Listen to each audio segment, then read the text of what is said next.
Chasing after daily chores and childcare, I was so sleep-deprived that I ended up falling asleep on the sofa. I could faintly hear the sound indicating that the laundry was done in the distance of my consciousness. I thought to myself that I needed to wake up soon. Suddenly, I was completely drenched.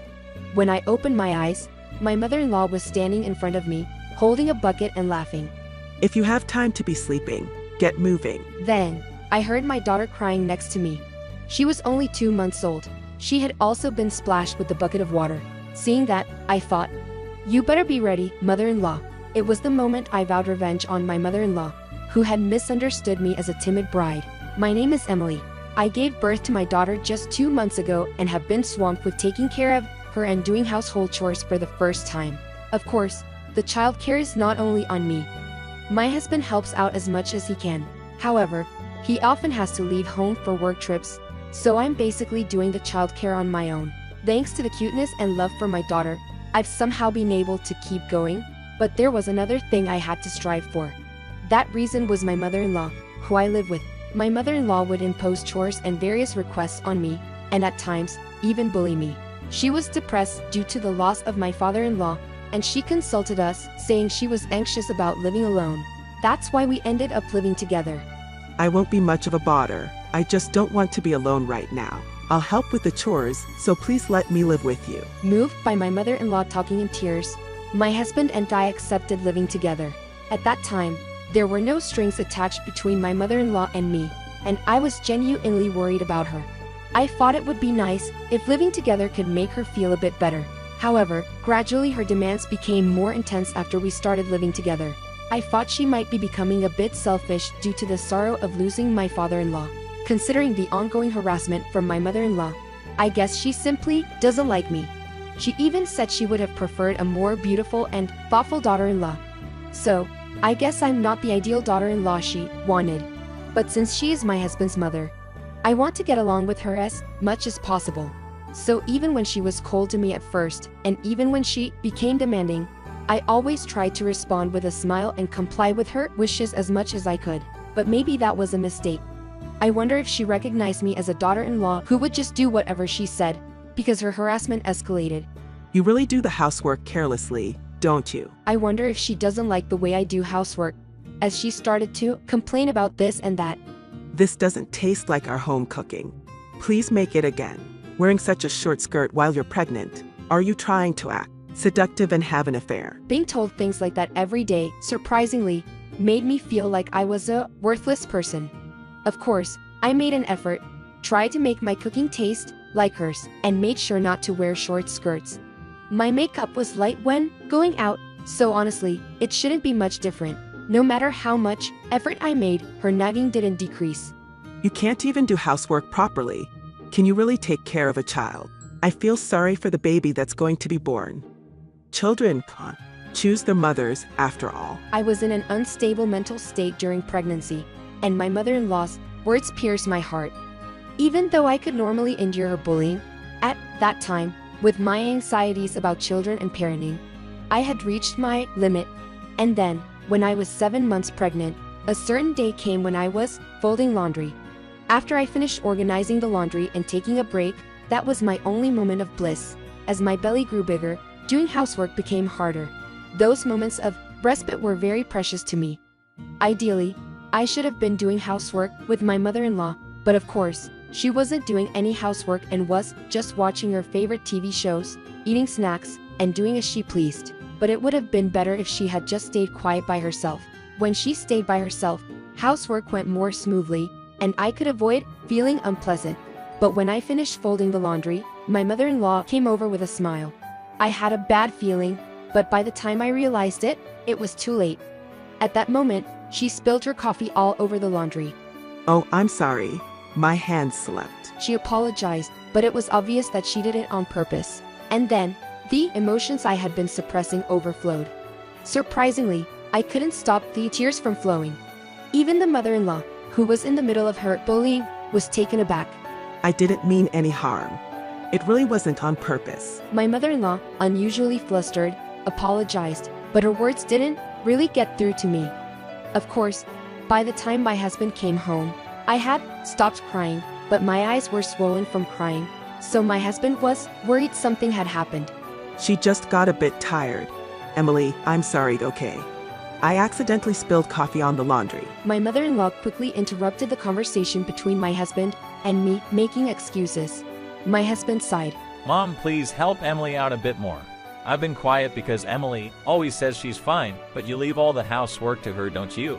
In an attempt to prevent me from saying anything unnecessary, my mother-in-law spoke rapidly by herself. My husband opened his mouth as if to admonish her.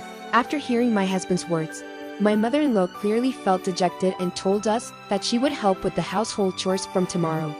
However, she only asked this way in front of my husband.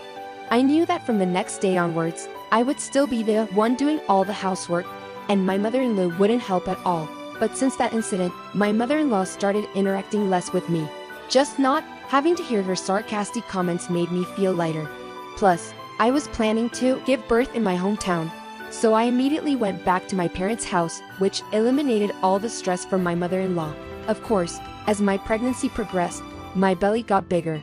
I started to experience tightness, and the swelling was terrible. It was tough. Still, spending time in my long-missed hometown relieved me from various kinds of stress. And there, I safely gave birth to my daughter. I devoted a whole month to childcare with the help of my parents. However, I couldn't continue this fulfilling life forever, and after 2 months, it was time to return to my own house. Knowing that my mother-in-law would be there made me feel a bit heavy-hearted, but the house with my husband is my home. Besides, from now on, I don't have time to be troubled by my relationship with my mother-in-law. I need to become a stronger mother to protect my beloved daughter. Holding my newborn daughter in my arms, I made that vow.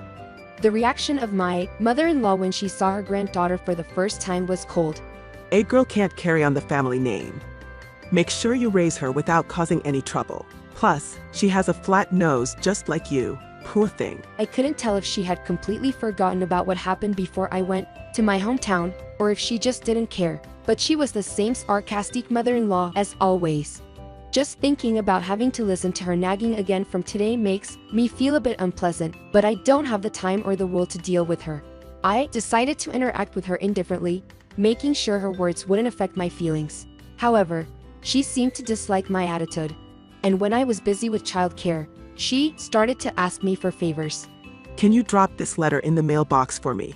Can you pick up my dry cleaning?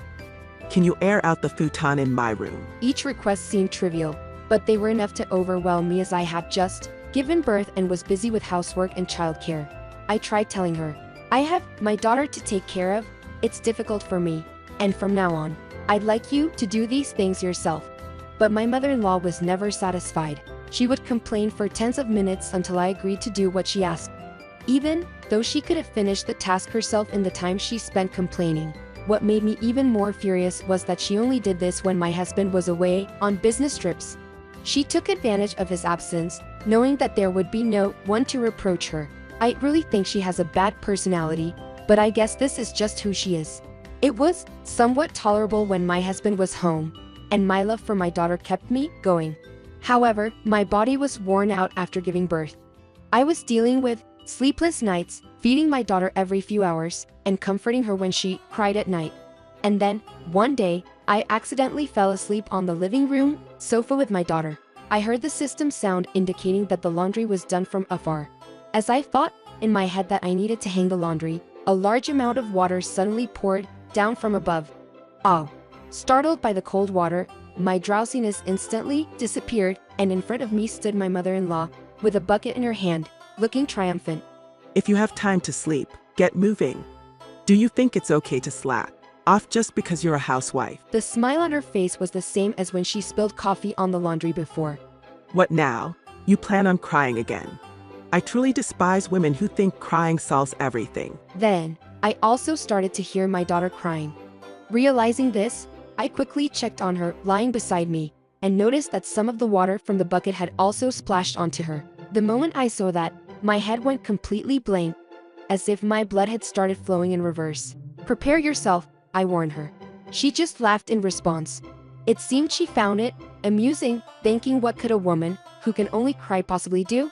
I decided to ignore my mother-in-law, and went to take a bath with my daughter. Even though she had been mistreating me, I had been considerate because she was After all, my husband's mother. But I decided then not to care about her at all anymore. After the bath, as I was dressing my daughter, I was also figuring out how to clean the soaked sofa.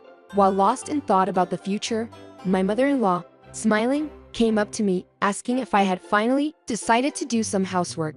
You haven't hung the laundry yet, have you? Hurry up and do that too. Just having a child doesn't mean you can neglect household chores. You're really failing as a wife. My chatty mother-in-law was getting on my nerves, and I decided it was time to stand up for myself. I threw the rag I was using to clean straight at her face. It hit her squarely, making a wet sound as the water-soaked rag made contact. "Oh, I'm so sorry. My hand just slipped," I said, as I saw her face turning red with rage. You did that on purpose. As my mother-in-law exploded with anger, I pretended it was an accident. She didn't believe me and stormed off to the bathroom.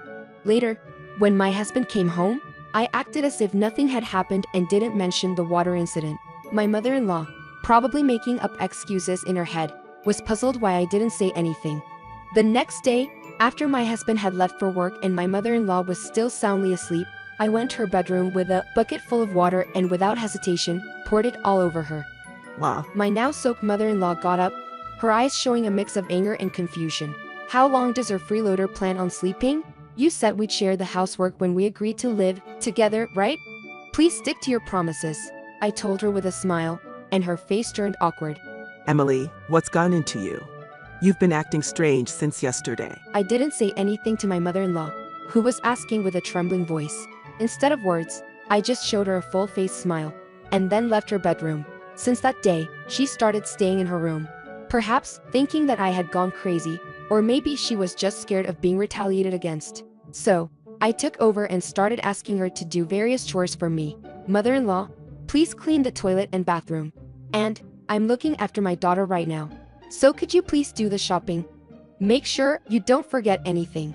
At first, she would mutter complaints, but whenever I held a mug in my right hand, she would quiet down, perhaps worried that I would spill coffee on her again. Of course, I was still nursing, so it wasn't coffee in the mug, but just the idea of a beverage seemed to make her uncomfortable. About a month into this new lifestyle, my mother-in-law had completely stopped opposing me. She thought she had a timid daughter-in-law who wouldn't talk back no matter what, but now she was dealing with a daughter-in-law who was unpredictable. I thought that was enough, and I told my husband and mother-in-law that I wanted to live separately. Why? I've been doing the housework properly. I even made dinner today. She probably never thought we'd actually end our cohabitation, so my mother-in-law was panicking. However, the desire to dissolve our living arrangement was stronger in my husband than in me. Mom, I've heard from Emily about what you've been doing to her all this time. I can't take care of someone who harms Emily and our daughter anymore. My mother-in-law argued back, saying she didn't do such things, but I showed her videos I had recorded of her mistreating me. There were scenes where she splashed water on me and was asked to do things for her. What is this? Since when have you been recording? I told my trembling mother-in-law that I had set up the camera after returning from my parents' house. "I really didn't want to do this, but I have a daughter, so I had no choice," I said apologetically. My mother-in-law started to say that she was being mistreated as well, but there was no evidence of that. Emily would never do such a thing. I'm tired of hearing your excuses, Mom. We're moving out next month. My mother-in-law, asserted by my husband, was in a daze for a while, but then she burst into tears and started begging us not to leave her alone. Emily, I was wrong. I'm sorry. I promise I'll never do anything you dislike anymore. So please, please don't abandon me. My husband had already told her that we would never live together again. She was crying loudly. Emily, I'm sorry. Please forgive me. I've truly reflected on my actions since then. I've changed my ways. I will never mistreat you again. My mother-in-law came to my side, knelt down, and apologized. I squatted down to meet her eyes, laughed softly, shook my head, and whispered in her ear, "You hated women who think crying solves everything, didn't you?" I thought I heard a small scream from her, but I didn't care anymore. I just looked at my trembling mother-in-law, indifferent to whatever she was thinking. A month later, our family safely moved to our new home. My mother-in-law seemed to have rented a small apartment and was living alone. My husband declared disownment of his mother when we moved out, and we haven't been in contact with her since. We don't know what kind of life she's leading now. If she had just lived normally without mistreating me, none of this would have happened. I think anyone capable of rational thought wouldn't mistreat their daughter-in-law. Thanks to my husband getting angry at my mother-in-law, the story spread throughout our relatives, and it seems my mother-in-law is now leading a very constrained life. At family gatherings, weddings, and funerals, we no longer see her. Thinking of my mother-in-law, who has been abandoned by her only precious son and has nowhere to live, I can't help but think maybe I went a bit too far. But I don't regret it. There are certainly people in the world who take advantage of others' kindness to exploit and hurt them. I decided to think of my mother-in-law as one of those people and to use this experience as a lesson for myself, to be careful not to become a spiteful mother-in-law.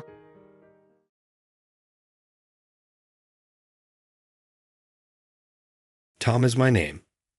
I had no father when I was growing up. Not having a father was commonplace for me since I was a young child. I knew my mother loved and treasured me much, so I never truly felt alone as long as she was around. But as I became older, I understood that most people accepted having a father at home as normal. One of my friends asked me why I didn't have a father while I was in first grade, I believe. I asked my mother about it for the first time at that point. "Why don't I have a father, Mom?" Out of sheer curiosity, I inquired. However, my question seemed to shake my mom. I knew I couldn't ask her any more questions when I saw the tears in her eyes. I was well aware as a child that I should not inquire about this subject. I cut my mom off just as she was gathering the courage to speak. "It's all right, never mind. Mom, as long as I have you." She gave me a tight hug, and I gave her one in return. At the time, I didn't realize the situation in our family, but I do recall making the decision to protect my mother and never to bring her to tears again. Despite my mom's hard work, life wasn't always simple for the two of us. I therefore began looking for a part-time work as soon as I started high school. In my first year of high school, I was 6 feet tall and confident in my strength from weight training and jogging. I therefore searched for employment that required a lot of physical labor, like construction. At that point, I discovered a certain employment. "I'm going to find a part-time job, Mom. I'm considering applying after finding an excellent one." "A job that is part-time. Are you certain it's secure? Nothing harmful, isn't it?" I laughed at my anxious mother. "I wouldn't take any risks. The job, which involves scaffolding, pays well." I presented the job posting to her. I spoke to my mother since I thought she appeared momentarily astonished. "Mom, is something wrong? You appeared rather taken aback just now." "It isn't anything. The individuals in these photos have amazing muscles, don't you think? I wonder if this job would give you muscles like these." I chuckled with Mom as she teased me. "Just be careful not to hurt yourself lifting heavy things." "Don't worry, I'll exercise caution. It's time for me to start making my own money. You don't need to put forth much effort." "I'm grateful, Tom. I apologize for any inconvenience. It's acceptable to take some time off and have fun because you're still a high school student." "You know I get it. I'll manage work and play. Don't worry, I'll study hard." I began my first part-time employment in this manner. I'd attended and passed the interview at Royal Construction Company, which was seeking scaffolding workers. On a Sunday, I arrived at my first job site. "Hello, are you the guy who started today, Tom?" It was a sun-tanned, delightfully gorgeous man who smiled brightly at me. "Yes, I'm new and don't know much, but I'm excited." I greeted Nathan respectfully. "You've got a lot of energy. That's great. I'm Nathan."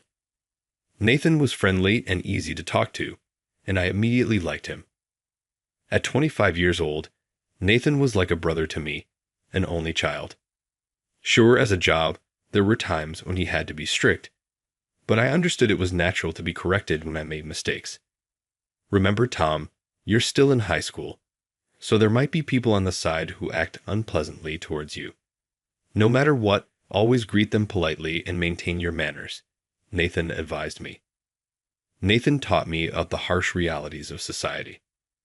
Through this part-time job, I learned a lot about how to interact with people, how to keep up my motivation, and how to handle those I didn't get along with. Strangely, I could accept things from Nathan that I couldn't when told by a teacher or my mom. Even when my teachers or mom told me the same things, I somehow couldn't take it to heart. But when Nathan told me, it somehow just clicked. When you graduate from high school, what do you plan to do, Tom? Are you going to get a job somewhere? Nathan asked me when I was in my senior year of high school. I come from a single-parent family, so in thinking of working after graduating, I responded, nodding. At my words, Nathan said something unexpected. How about working with me then? Only if you're interested, of course. Nathan spoke with an unusual hint of nervousness. I was incredibly happy. Nathan, whom I admired like a brother, was asking me to work with him. I had no intention of saying anything but yes. Thank you so much, Nathan. I would love to. I really want to work with you. I shook hands with Nathan, filled with joy. Nathan smiled with relief. Thanks. I was actually really nervous about asking you. I've been anxious since last night, wondering what I would do if you said no, he admitted.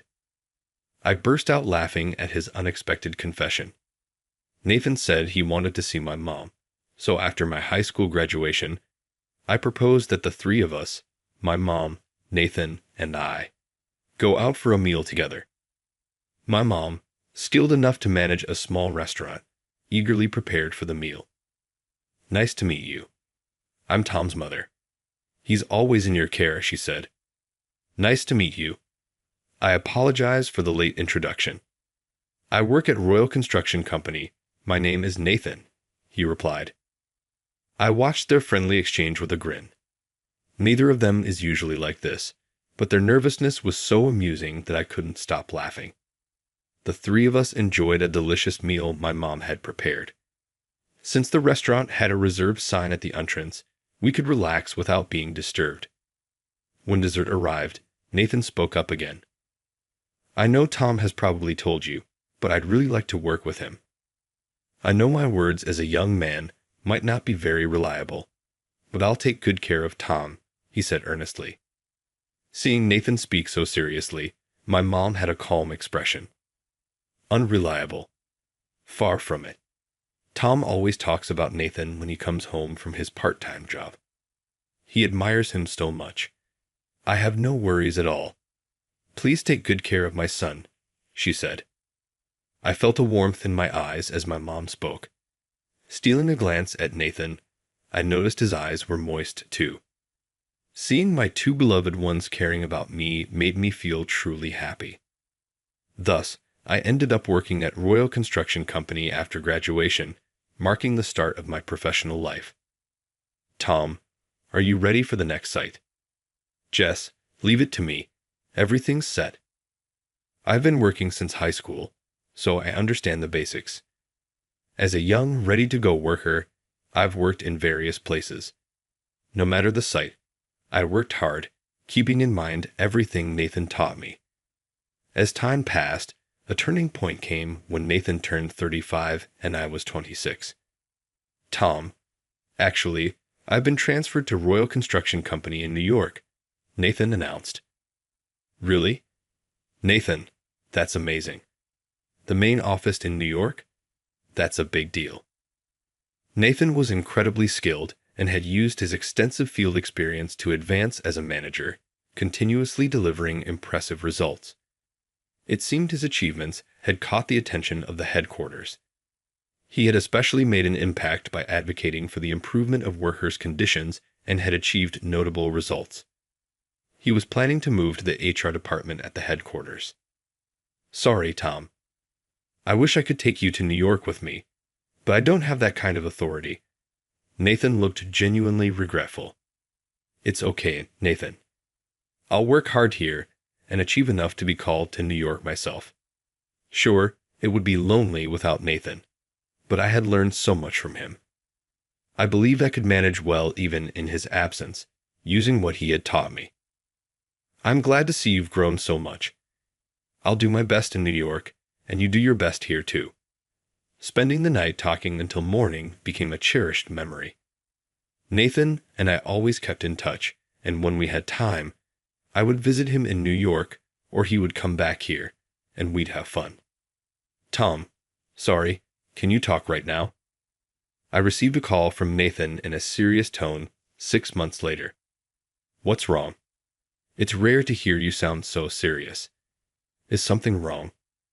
Feeling a bit uneasy, I listened intently to Nathan's words. I was surprised by the unexpected news from Nathan. From today, I will be under your care. My name is Tom. I look forward to working with you. As I introduced myself, applause broke out. Having joined Royal Construction Company right after high school, this was my first experience in another workplace. This was a subsidiary of Royal Construction Company, mainly dealing with construction materials. I was here for training to learn more about materials. All right, nice to meet you. I'm the manager, Michael. Michael didn't bother to hide his annoyance. He was not yet 30, younger than me, and already a manager. He clearly knew he was elite. Then, just 15 minutes into starting work, Michael's scolding came out of nowhere. Hey, Brandon, you've got the numbers wrong again. How many times is this? Damn it. I'm so sorry, Michael. Even though it was my first day, I quickly noticed a problem in this company. Michael's reprimands were quite intimidating. Certainly, making mistakes is not good, but there was also a problem with his way of scolding. I felt very uneasy witnessing this, and I furrowed my brows. 2 months later, when I had gotten a bit more used to the job and the people, an unusually harsh scolding from Michael was directed at Brandon. Hey, Brandon, are you mocking me? The numbers and the estimate you prepared are wrong. I had to apologize to the client because of your mistake. But sir, those numbers, you loudly told me to input those exact numbers the other day. Brandon, trembling, attempted to counter Michael's accusation. I knew Brandon wasn't mistaken because I had noted down those numbers too. What? I never said that. Listen, what I said was this. Michael loudly recited numbers clearly different from before. I couldn't stand his behavior of blaming his subordinates for his own mistakes and trying to shirk responsibility.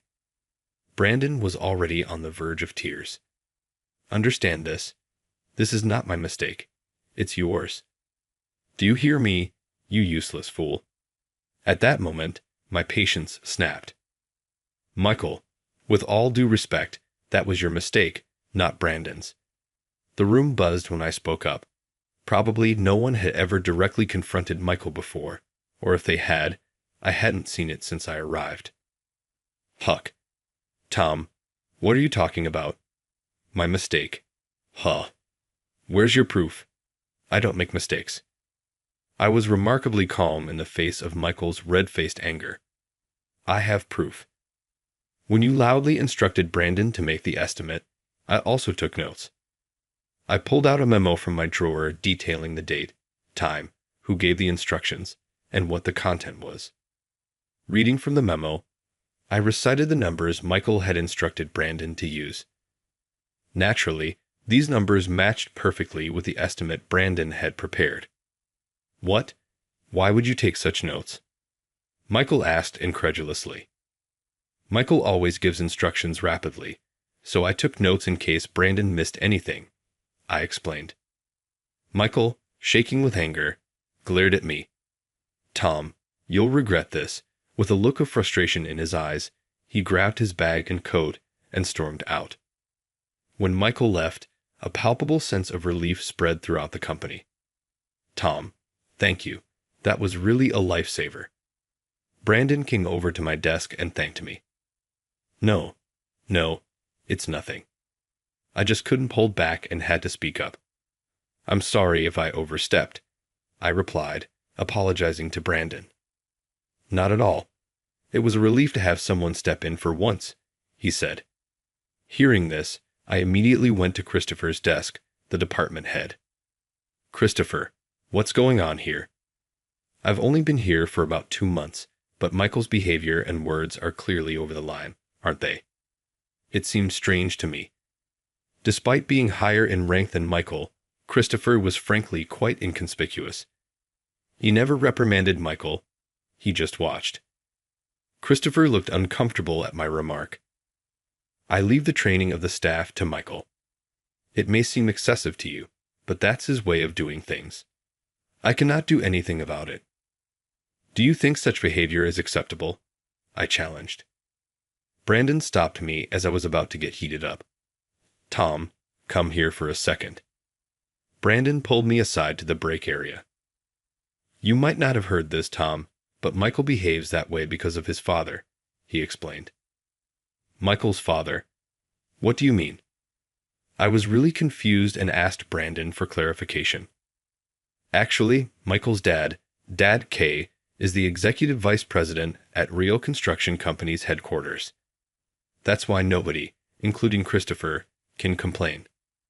At first, Christopher and also the manager, Steve, used to caution him. Yes, in that company, only Michael and Christopher hold positions. I had heard the manager was on assignment, but I never knew that was the reason behind it. Everyone has their own life and family to think about. The posing Michael can lead to serious trouble. I see. So that's the reason, but it doesn't justify Michael's tyranny. Brandon, aren't you struggling? Brandon gave her a smile at my question and shared his true feelings. It would be to lie to say I'm not struggling. I can't quit my job because my mother is sick and hospitalized. I grew up in a single-mother household, so she only has me. Really, that stuff I can relate to because I'm in the same situation. I totally understand how important a mother is. We were technically not on break, so we wrapped up our conversation quickly and got back to work. During break time, we'd go to a nearby diner and talk about various things. Since we both grew up in single-mother households, we found a lot of common ground in our childhood stories, making time fly by. I wish I could have talked to you sooner, Tom. I feel like I can do better with you around. Really? I'm glad to hear that. Let's go out for a meal again. We made this promise and returned to our work. In the afternoon, I was happy to have made a friend in Brandon, despite the troubling situation with Michael. Michael didn't return to the office that afternoon. The next day, Michael came to the office with a smirk, looking at me. Hey, Tom, you take care of this job. Michael left a task on my desk that I had never handled before. Michael, this doesn't seem to be my responsibility, I said. What? Shut up and do it. It's my order. Don't pick and choose your work. I realized that Michael's demeanor had shifted toward me. Michael, I'll do it. Tom hasn't done this before. Brandon tried to intervene, but Michael sneered. What? I told Tom to do it. Assigning tasks to subordinates is my job. Don't you butt in. When Brandon tried to persist, I stopped him with a hand gesture. It was useless to say anything to Michael. Understood. I'll do it, I said. You should have said so from the start. Hey, hurry up. Michael returned to his seat with a very satisfied look on his face. From that day, as expected, I began to receive unreasonable treatment from Michael. For example, he would deliberately give me wrong instructions, causing trouble for our clients, or he would suddenly appear at the end of a negotiation I had arranged and take the credit for it. Michael, it's troubling when you do things like that. The clients were also confused when I said that. Michael scoffed at me and replied, It's fine. Taking credit is also part of a boss's job. I felt a deep contempt for Michael, who laughed heartily that day. Feeling incredibly exhausted, I decided to visit my mom's small diner in Nebraska for the first time in a while. Mom, I'm home. Is the diner closed today? I entered the diner, pulling the door with a "Closed Today" sign on it. Then my mom raised her voice in a slightly flustered manner. Tom. Oh my, welcome back. I waved at my mom, who came out from behind the counter with a smile. Sorry, Mom, I came suddenly without contacting you. It's okay. Of course, have a seat. Oh, my mom froze as she looked at the counter. I hadn't seen him from where I was, but there was a man sitting at the counter. Oh, I'm sorry. I did not realize you were here. I apologized hastily. I thought he was a customer, but then I remembered the closed today sign on the diner door and wondered, what was this man doing inside? Could he be a friend of my mom's? No, I'm the one who should apologize. I insisted on being let in by your mother. Are you her son? The man, looking at me with a gentle smile, seemed to be around the same age as my mom. Could he be around the same age as my mom? He had an air of refinement, and his attire appeared high-end. I had a feeling I'd seen him somewhere before, but I couldn't quite recall. Yes, I'm Tom, her son. I greeted him respectfully. So, you're Tom. Yes, I see. I see. I glanced at my mom, noticing her eyes were moist, and so were the man's. I had a hunch about this man's identity, and my heart started pounding loudly. Mom, is this gentleman? Could he possibly be? The two exchanged a subtle look, and then the man nodded. He proceeded to tell us everything. It was quite shocking, and I struggled to comprehend it all. That night, I was overwhelmed with various emotions and hardly slept.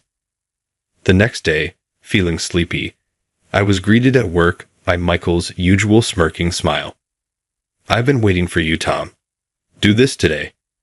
As soon as I sat down, he handed me a flyer for a trip to Hawaii. What is this about? We're taking a company trip to Hawaii. You take care of the reservations. There's a travel agency we always use. Coordinate with them. I had grown accustomed to being given decisions as if they were already made. If there was a precedent, there must be someone in charge, so it should be manageable. Looking at the date, it was more than a month away. I suppressed the urge to sigh and replied, Understood. I'll get right on it. After a lot of back and forth with the travel agency, I somehow managed to secure the reservations. In reality, it was incredibly difficult, but finally, it was done. Then, on the day of the trip, I was at the airport. I had arrived early, but as the meeting time approached, there was no sign of anyone else. 60 people were supposed to come. Looking around, I found not a single familiar face. Even when the meeting time arrived, nobody showed up. Panicking, I called Christopher, but got no response.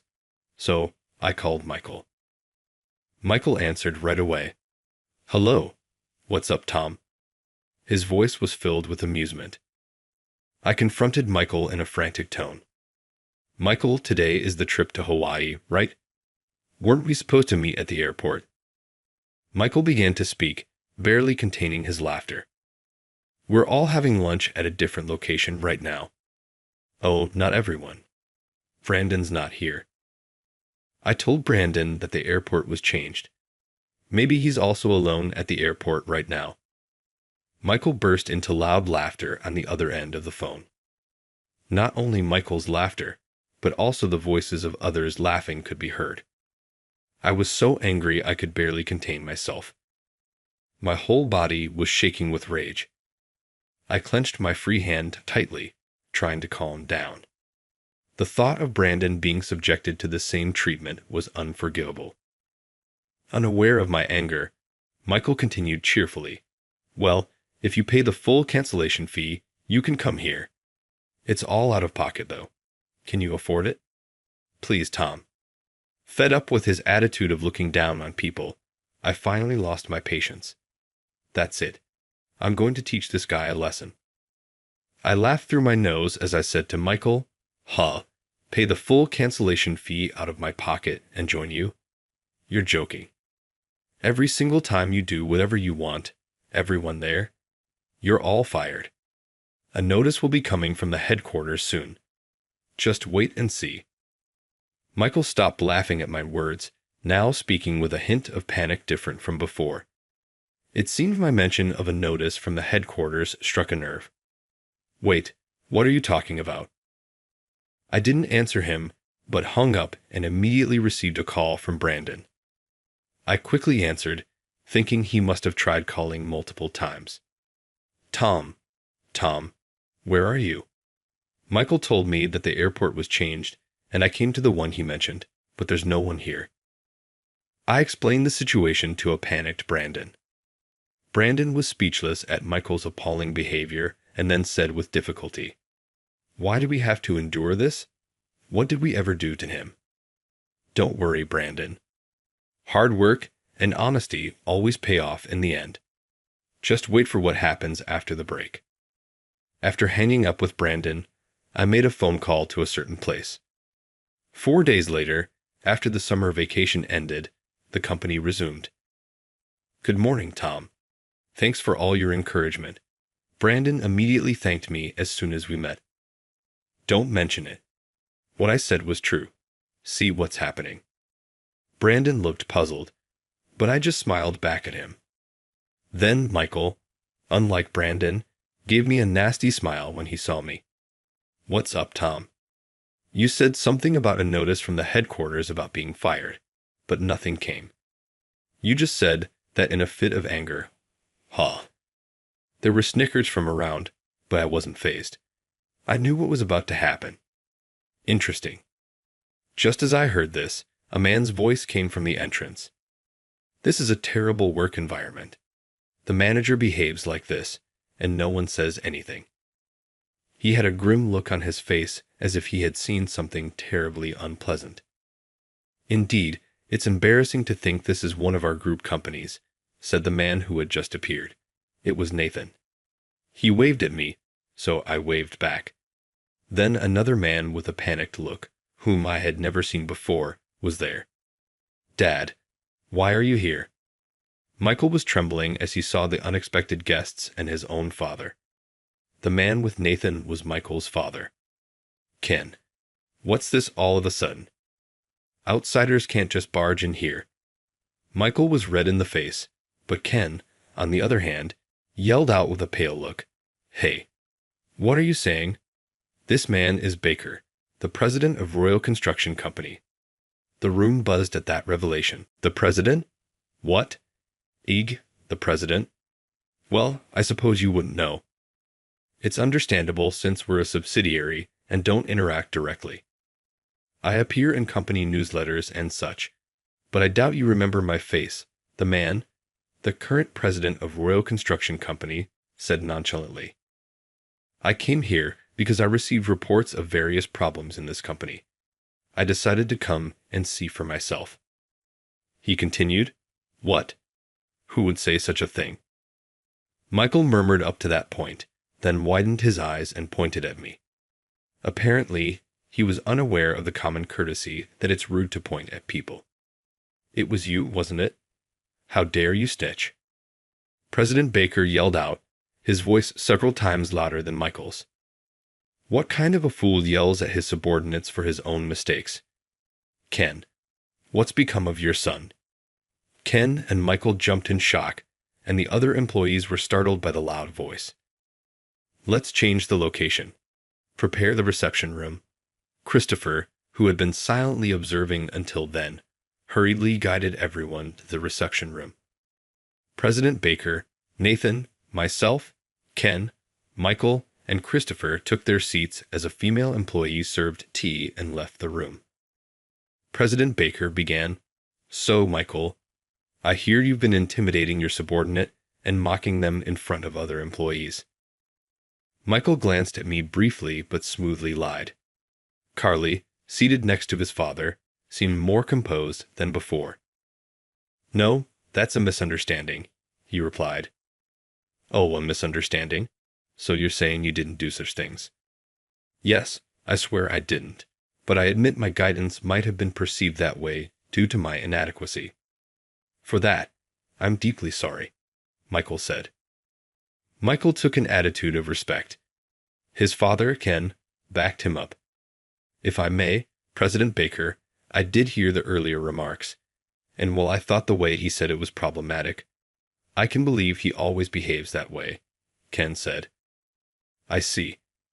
I understand your point now. Play that recording," President Baker said, signaling to Nathan with his eyes. "Yes, President Baker. Right away." When Nathan played the voice recorder from his chest pocket, Michael and Brandon's voices were heard. It was the recording of the reprimand from the day I arrived here. Michael turned pale as he listened to the voice recording. How did this? Why? I'd recorded it. I was asked to by Steve. Actually, my coming here was not only for training, but also to observe your behavior. Michael looked utterly confused. Why? Why would you investigate me? Nathan explained the situation calmly. Steve came to me with his concerns. Your terrible attitude was too much to ignore. When he tried to address it, he was transferred, possibly due to pressure from your father. The remaining staff were very worried, and he asked if something could be done. Michael looked shocked. He clearly had not been expecting Steve to have made such a request. Ken was holding his head, troubled by Nathan's story. That's why I had asked Tom, who might rush to investigate the situation at this company. I'm sorry, Tom, for putting you through this. Michael, your behavior up to now is unacceptable, but what you did with the trip is beyond forgiveness. Nathan's face was red with anger throughout this. The voice recorder continued to play Michael's problematic statements from day to day. Michael's face grew paler and paler. Michael, after hearing your own words again, what do you think? President Baker asked quietly. Michael was speechless.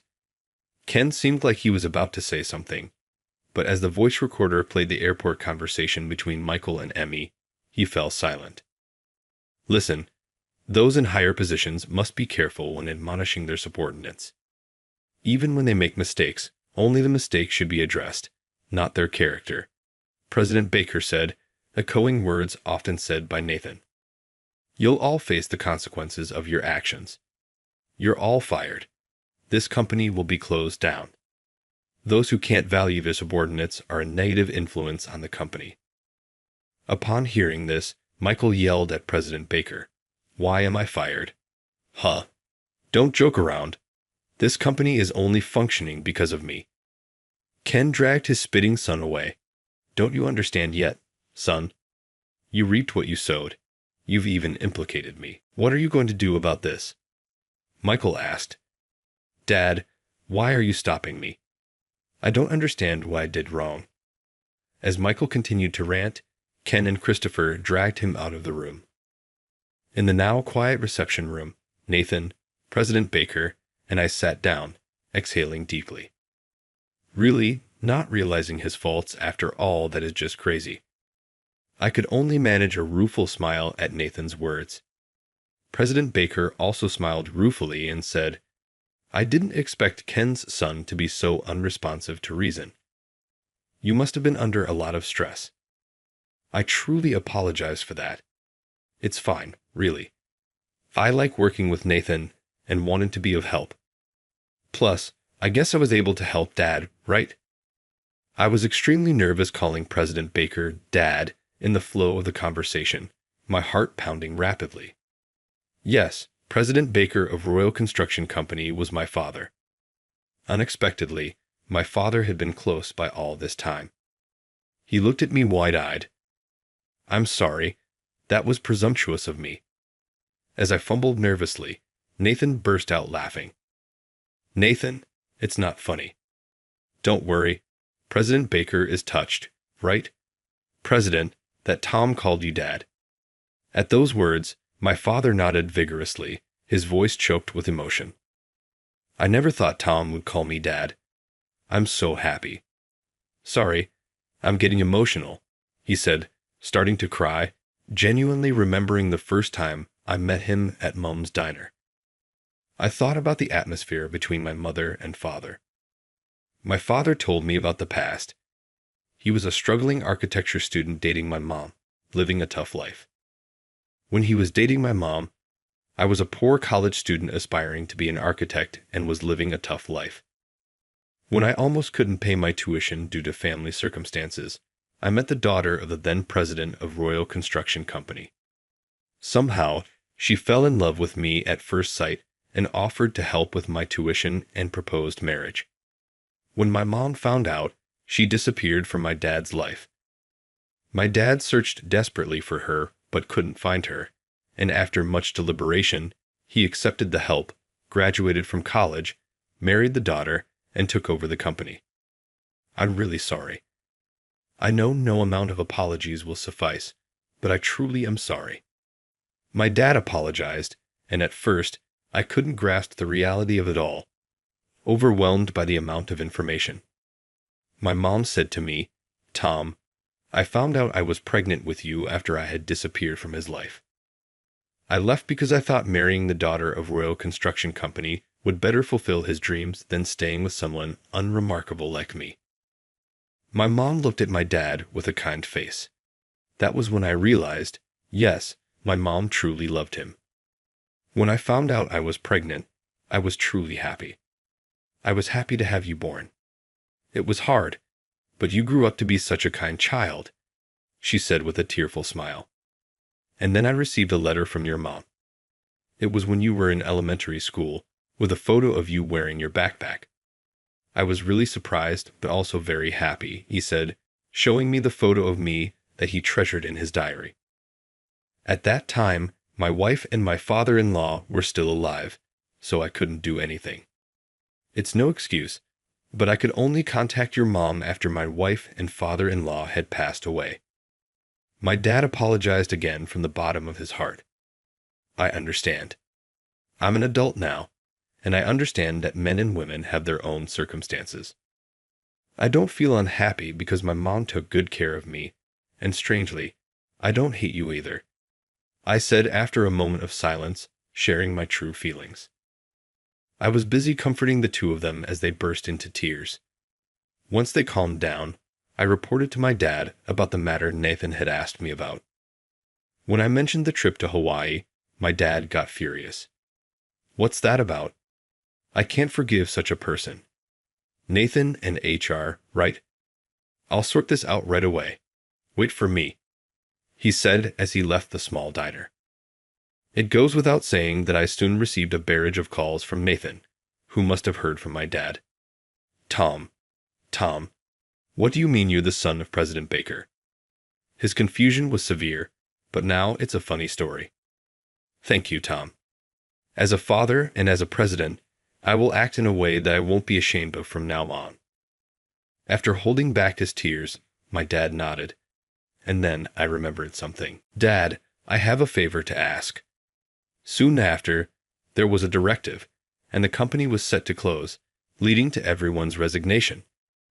Nathan said it was an overly bold way to lay people off, and he wasn't wrong. Afterward, I was set to go to the main office in New York, and I would be working with Nathan again. Now I'm planning to do my best as Nathan's right-hand man in HR. "Oh, Tom. Good morning." I was greeted at the entrance of the company. It was Brandon. "Brandon, good morning. How's your mom?" "Yes, thanks to you. President Baker recommended a great hospital, and she's heading in the right direction."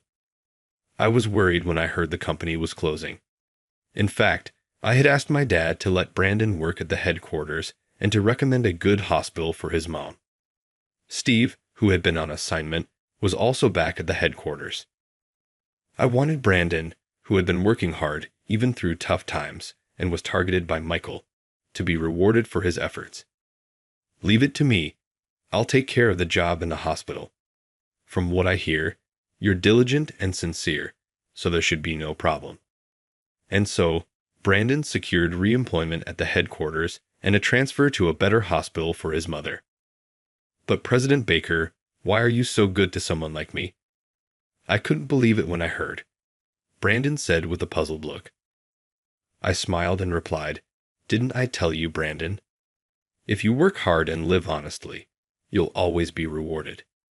If you're working hard, rest assured, there's always someone watching and appreciating your efforts. There are also those who will offer a helping hand when you need it. I don't want to be someone who attacks others for laughs. I'd aspire to be someone who extends a helping hand. I'm motivated to work hard so that those who do the right thing are rewarded, even if it's just a little."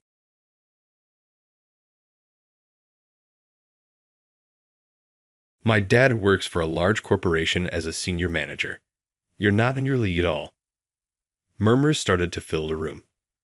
Everyone was remembering the good old days during our high school reunion.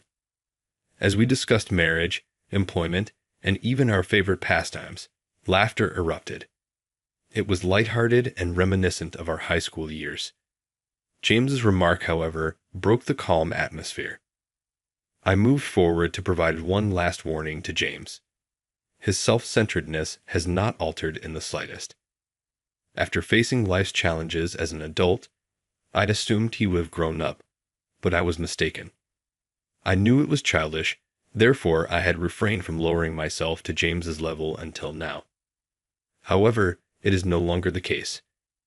Now that I was an adult, I had earned the right to stand up to James. Why don't you call Dad and all the executives? Our old buddies fell silent when I spoke in a firm foreign voice. Shall we cancel the overseas project we've been working on with your company? Larry is my name. I moved out and have been living alone ever since I graduated from college. I've been married to my job for a few years now, which is a sad fact. I have no girlfriend, am 45, and am single. The men who work with me make an effort to lift my spirits by telling me things like, "You're still young, don't worry." But I simply hope someone would introduce me to a nice woman instead of feeling sorry for me. Our high school reunion is being held at a hotel today. I had intended to go to the salon to clean myself before this Sunday, but I abandoned the plan when my work phone rang. I sighed after I finished reading the email. Crap, I ended up being late for the reunion. As I entered, people made fun of me for being late. I fixed my suit, which was rumpled from my jogging, and apologized. "Did you run here from the office?" As she stated this, Sarah Parker offered me a drink of water. When I finally caught my breath, I swallowed it whole. "Thank you, Sarah. You continue to be gorgeous." "President Parker?" "What are you discussing?" She looked at me as she answered. "And look, your tie is crooked." Like she was worrying over a little sibling who was unable to dress himself, she straightened my tie. "Big sis, I can tie my own tie." I laughed, feeling a little embarrassed. "Shall I simply tighten it and give you a slight strangle?" I was joking. I apologize. Everyone in the group started laughing. Our class had always been known for this type of lighthearted banter. In the past, Sarah was an outstanding president of the student council. She was among our grade's most attractive girls, and her allure hasn't diminished over time. A voice I prayed I could forget interrupted the pleasant environment we were experiencing. "No wonder it's loud here. You're here." To be honest, I didn't think you would have the courage to attend. Although I expected James to be present, I wasn't prepared for him to get started right away. "It's been a while, James. You seem pretty tired, man." "Hey, Larry. You're still trapped at work after a big reunion, huh?" "Yeah, the project I'm working on ran into some issues." James tried to show off like he was some big shot. "If you were really any good at your job, you wouldn't be stuck working on the weekend." Jane sneered and looked to his little posse for approval. He talked as if I was responsible for the project's problems. I wanted to say something back, but it would be wild to ruin the mood, so I just laughed. But that only seemed to rile James up more. Pathetic. Just another pawn working like a dog. You'll never walk the elite path like me. You'll always be stuck taking orders. He kept laughing, though it was unclear what was so funny. Even his followers were looking uncomfortable. I sighed quietly. James's inability to read the room hadn't changed a bit. "Oh yeah, Sarah's here today, isn't she?" James shifted his attention to her. Sarah's slender shoulders tensed. Everyone knew that back in high school, James had relentlessly pursued her. He dashed her out several times, but she turned him down each time. With his good looks, James probably had never experienced rejection from women. That's why he couldn't forgive Sarah for turning him down. Unable to let it go, he even used his money and influence to drive away any men who showed interest in Sarah. "So Sarah, I hear you got married." "Huh. Wait, really? You never told me." I blurted, surprised by the news. I hadn't known Sarah had gotten married. We've been friends since elementary school, so I just assumed she would have told me. Or was that my own arrogance?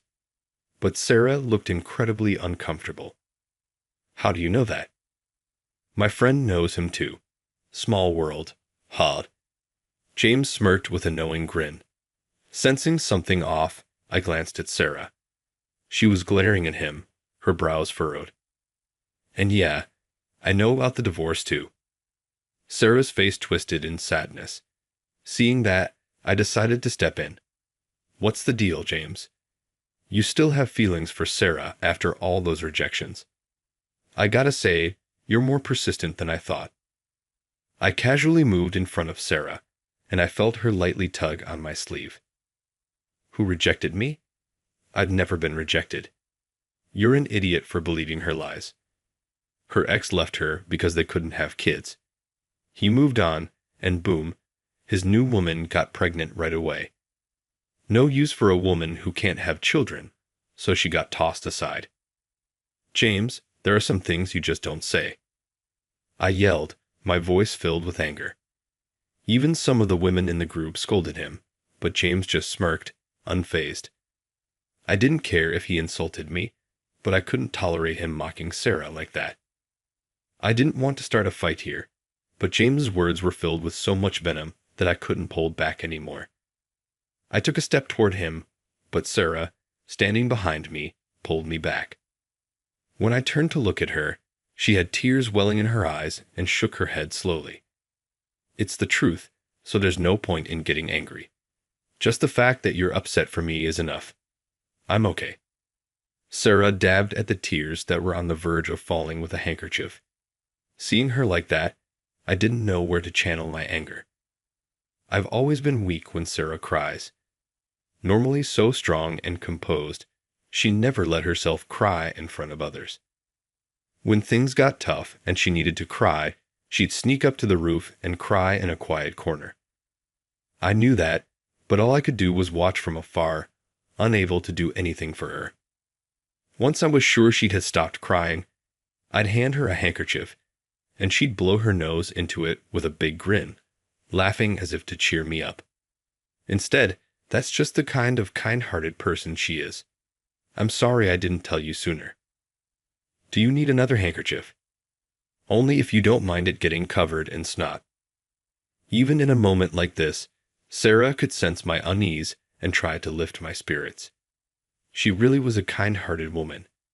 Just then, something cold splashed across my face. A few people gasped in surprise. I looked down and saw my suit stained with red wine. Larry, quite the move you pulled there. You were ignoring me and getting all cozy with her. James sneered. I quickly glanced at Sarah to make sure nothing had spilled on her, relieved to see she was still dry. The crowd started to grow, and the area became more restless than before. I'll buy you a new suit later, something way nicer than that boring one you're wearing. I guess you're still just a lowly employee, huh? I looked down at my stained suit. It was a custom-made piece, far more expensive than any off-the-rack suit. Not only was James terrible at reading the room, but he clearly had no eye for quality either. He always boasted about his designer suits, but they honestly didn't suit him at all. His bright, flashy outfit looked like a desperate attempt to look young. I don't care about a suit. What's shocking is just how rude you've become. Spare me the poor man's pride. This is just a little entertainment. James laughed as he went to grab another drink. Larry, are you okay? Sarah, who had stopped crying, was now trying her best to dry off my wet suit. Some of the other girls helped too, but my white shirt was probably ruined beyond saving. I wasn't sure how clean my suit would be with dry cleaning. He's really getting out of hand. Making fun of Sarah like that was disgusting. With James out of sight for a moment, everyone started voicing their outrage. I tried to calm them down, knowing things could get worse if James overheard. Don't get too worked up. According to him, this is just for fun, right? I'll deal with him, so please stay out of it. I knew firsthand how much trouble he could cause if anyone else got involved, but the group's anger wasn't going to die down easily. And truthfully, I couldn't forgive what he'd said about Sarah either. Sarah, if I stick around, he's just going to get more obnoxious. Do you want to leave together? She thought for a moment before shaking her head. There's something I need to say to James. I didn't want to bring it up here, but I promised I would. She pulled out her phone and explained the situation to me. Just as she finished, James came back, clearly in high spirits. I glared at him without meaning to, which only made him smirk. What's that look for? Do you want me to pay for your suit? After all, I already told you I don't need it. What? Are you dying to buy me a suit? James's face twisted in annoyance, and then he glanced at my left hand. You're still not married. Being a low-level employee working weekends must mean you can't even get a girlfriend. That's pretty sad. His remark about my job rank sparked a reaction from those around us. Even his group of lackeys seemed disgusted, but James didn't care about the tension in the air. Landing a job like mine is basically rigged from the start. No matter how much regular folks kiss up, promotions, transfers, even getting fired, it all depends on the boss's mood. You wouldn't believe how many useless employees I've gotten rid of. As James bragged about his so-called achievements, he downed another drink, muttering cheap poos and clicking his tongue in disapproval. I couldn't help but be impressed, in a way, by that personality of his that just had to mock everything. I'm getting married soon, by the way. She's 21 and used to be a model. She is a little ditzy, but gorgeous enough to be worth it. You really shouldn't talk about your fiancé like that. No matter what you say, it's useless. You're just unlucky with women.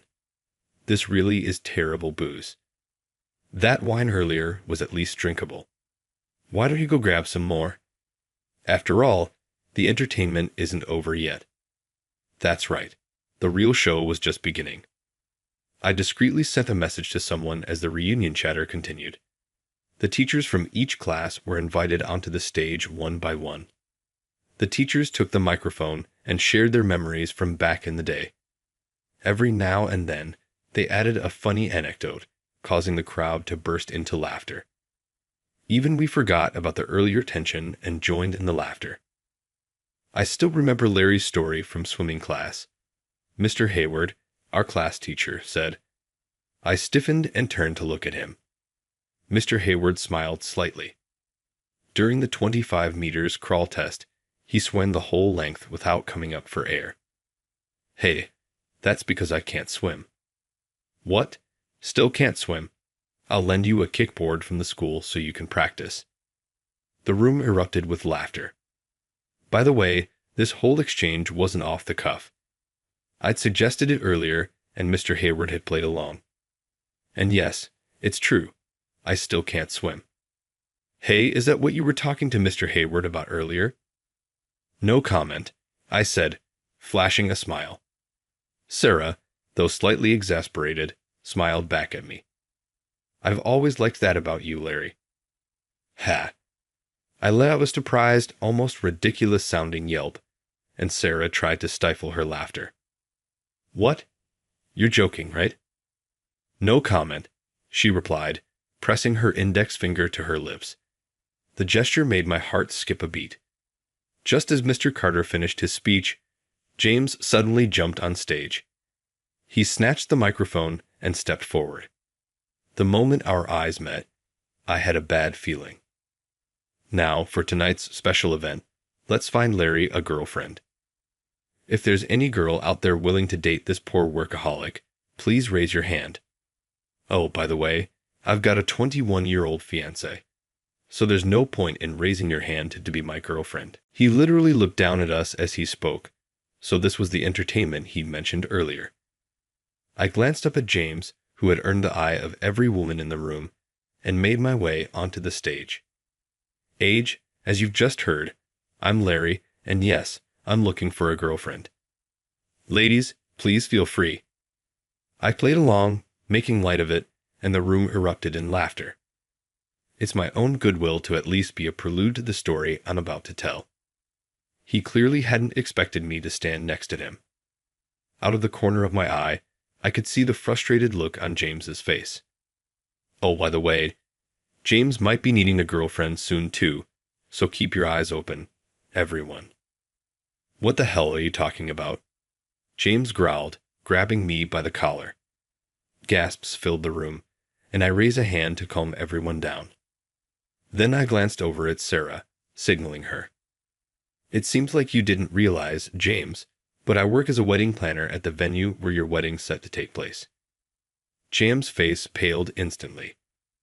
I'm just one of the assistant planners, so we haven't spoken directly, but I've had a few conversations with your fiancé about the wedding. It turns out his fiancée had been growing suspicious of James, as they rarely spent time together due to his work, despite it being their wedding. James was completely uninterested whenever his fiancée asked for his opinion. He'd just say, "You can decide, do whatever you want." Feeling overwhelmed by pre-wedding jitters and the loneliness, she even cried in front of Sarah, questioning if James truly loved her. His fiancée asked me to find out how James really feels about her. She said she'd accept whatever he had to say, so I forwarded everything you said tonight to her. Sarah, how dare. James immediately pulled out his phone. He was probably calling his fiancée, but as the call failed to connect, panic began to show on his face. No matter how many times you try, it's pointless. I got a message from her earlier saying she wants to cancel the wedding. James slammed his phone to the floor, glaring at Sarah with a furious expression. It looks like your engagement fell through, James. Join me in the dating scene. He shoved me hard, causing me to stumble. The teachers moved to stop James, but I couldn't let him cause any harm to them. I shook my head, signaling them to stay back. James apologized to Sarah. What?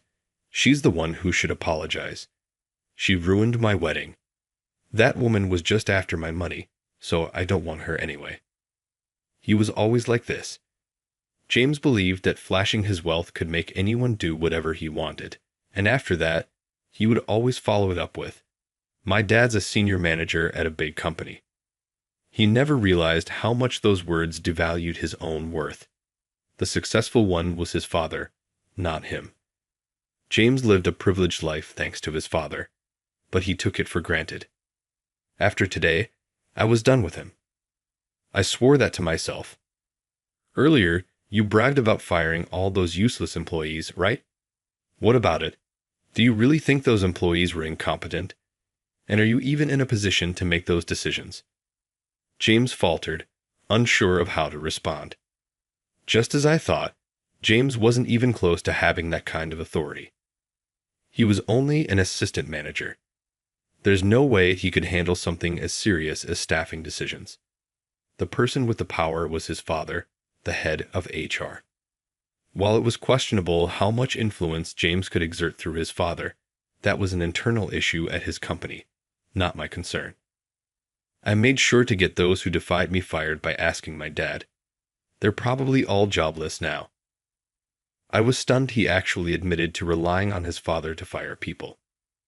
At 45 years old, he still needed his dad to fight his battles. It was embarrassing just to witness. I couldn't help but feel sorry for anyone working under someone like him. Larry, you'd better watch your mouth too. And what are you going to do about it? My dad's a senior manager at a major company. You're nothing compared to me. We don't live in the same world, so you better be careful how you talk to me. James's voice was thick with anger, but I just sighed deeply. His self-centered nature hadn't changed one bit. I had hoped that adulthood in the real world would have humbled him somewhat, but I was foolish to think that. Up until now, I had refrained from lowering myself to his level, thinking it was childish to respond in kind. But things were different now. As an adult with a position I'd earned myself, I could stand up to him. Go ahead, call your dad and all the executives. My voice was calm but firm, so much so that the room fell silent. What are you talking about? I'm saying this as the head of the overseas division at Oakwood Trading Company. I pulled out a business card from my holder and thrust it toward James. The room erupted in murmurs, and no wonder. Oakwood Trading Company is one of the top companies in the U.S. Including its subsidiaries, The group has a total of 20,000 employees. It's a name everyone recognizes. Larry, did you get another promotion? Your dad must be proud. It just worked out that way. My dad wants me to take over as CEO soon, but I'm still not ready. That's right. I'm the son of the CEO of Oakwood Trading Company. Our company operates as a family business, with my father as the CEO and my grandfather as the chairman. I've been groomed as the next CEO, studying business management for years. Originally, I was supposed to work directly under my father as his assistant, but I insisted on making my own achievements, so I took the regular recruitment exam and worked my way up to become the head of the overseas division. Of course, I didn't do it all on my own. While I worked incredibly hard, I was also lucky to have great colleagues and bosses. It's also a testament to the hiring standards my family has upheld for generations. Having ambition is not a bad thing. Wanting to work for a company that values you is fair, but that alone won't make you successful. What's the most important thing in work? This question is always asked during a final interview at our company. If you answer it wrong, no matter how talented you are, you won't be hired. What's essential in work? In the end, it all comes down to trust between people. Without trust, you can't achieve top performance in anything. That's the philosophy of our company. Wait, Larry's the heir to Oakwood Trading Company. Sarah, did you know about this? Yeah, we've known each other since elementary school. Yes, Sarah, my only friend since elementary school, knew about it, or rather, she figured it out on her own. She was the only one who noticed. Mistook them for stalkers and called the police. She even pulled the fire alarm and shouted for help. My father rushed to the police station as my legal guardian, while the useless bodyguards were reported by a grade schooler. And Sarah thought she was protecting me. I still vividly remember that day. I glanced at James. His mouth was hanging open as if he wanted to say something, but no words came out. Deciding that the entertainment had gone on long enough, I stepped down from the stage. By now, the company crisis should have been handled. I checked my watch, debating whether to leave. This can't be real. It's all lies. James's face was red with anger as he shouted, and I was beyond exasperated. It doesn't matter if you believe it or not, I said, but a notification chimed on my phone, and I frowned, sensing something bad. The message confirmed my suspicion, and I clicked my tongue in annoyance. I was annoyed that he had done something foolish. Stop stalling, just spit it out. The overseas project we've been working on with your company. Shall we cancel it and start from scratch? My sudden shift in tone left James speechless. The reason I was late to the reunion was because confidential information from the joint project with James's company had leaked. A secret merger was in the works, and the project with James's company was partly a test of their capabilities. Yet, despite this, a leak occurred. It was a major incident just when we thought we'd established a friendly relationship with them. The entire project team was called in, scrambling to find the cause.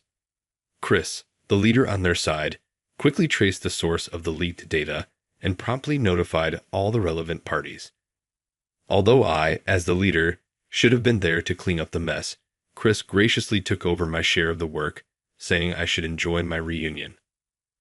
This morning, Chris from your company handled the issue with the project, I said, showing him the email on my work phone. As soon as James saw the authentic signature, his face went pale. It was clear that an emergency executive meeting would be held over this. The email didn't go into specifics, but hinted that there was a traitor within their company. Naturally, any project with such a company would be canceled. Rather than a merger, it would likely result in their company being absorbed and turned into a subsidiary.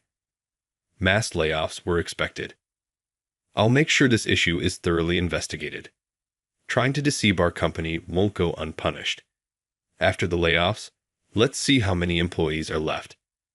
As for you, James, you might want to ask your dad if you'll still have a job. James didn't even bother with a parting remark, storming out of the hall with long strides.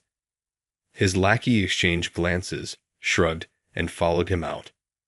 At the time, I didn't know, but it turns out that the employees James had gotten his father to fire were later rehired by our company. Their skills and experience were top-notch, so much so that our HR department couldn't understand why they'd been let go in the first place. So what ended up happening with that project? A few days after that disastrous reunion, I invited Sarah out for dinner. Surprisingly, she had been living close to my apartment all this time. I regretted not inviting her out sooner. Of course, the project was scrapped, the trader was fired, and their leader Chris was demoted for failing to prevent the leak. As expected, their company was absorbed under the guise of a merger, becoming a subsidiary. James's company now officially belonged to ours, and with that, a massive round of layoffs occurred. Their president, Mr. Robert, took the opportunity to demote James's father, Nick, and James himself was promptly laid off. What about James's fiancée? Well, let's just say today's generation is pretty clever. Because of the timing of the wedding, they only had to pay 50% of the cancellation fees. You're the one who called off the wedding. You should pay. No way. This is all your fault. Why should I be the one to pay? I heard that James's wedding plan was top tier, all because of his desire to show off. They had multiple outfit changes, which made it way more expensive than the average. Even the half-price fee was higher than an average wedding. Having just been laid off, James refused to pay. His fiancée, in turn, turned to Sarah for help, crying and pleading with her to fix the situation. She's actually a fairly well-known fashion model. I said, so we worked out a deal to have her sign on as our company's exclusive model to cover the costs. Women can be scary, I said with a chuckle. Sarah grinned. Watch out, Larry. You don't want to get tangled up with the wrong woman. One troublesome woman is enough for me, thanks. Well, how about getting tangled up with this troublesome woman? I stared at Sarah wide-eyed. Once her words sank in, I could feel my face turning red. As for James, after being laid off, he managed to get a mid-level job at a small company. There he was treated just like his younger coworkers. Of course, his pride couldn't handle it, but his father was no longer around to protect him. Apparently, James's boss is a tough woman, and it seems like he's getting pushed hard every day. I've met her a few times, and I remember she had quite a strong personality. Whether James can survive or not, that's something he'll have to figure out on his own. Meanwhile, Sarah is sitting next to me, watching TV. Since then, we've gotten really close, and before I knew it, we were meeting up at least once a week. Isn't this basically dating? When I asked her that directly, she made an incredibly annoyed face. I'd never seen that expression before, and to this day, I still can't quite define what we are. A weird face? Couldn't you have found a better way to describe it? A weird face is a weird face, Sarah said unapologetically. I was a bit irritated, wondering who she thought was to blame for that. If you keep hanging out with me like this, you won't find a boyfriend, let alone get remarried. Then once again, Sarah gave me that same disgusted look, like she just stepped in dog poop. You know, Larry, you've always been like this. Even when a girl is clearly showing interest, you never notice. When did that ever happen to me? See? You still don't get it. I'm giving you all these signals, and you're talking about other guys. That's when it finally hit me. Sarah, I've liked you for a long time. You're so late, silly. We quietly leaned in closer to each other.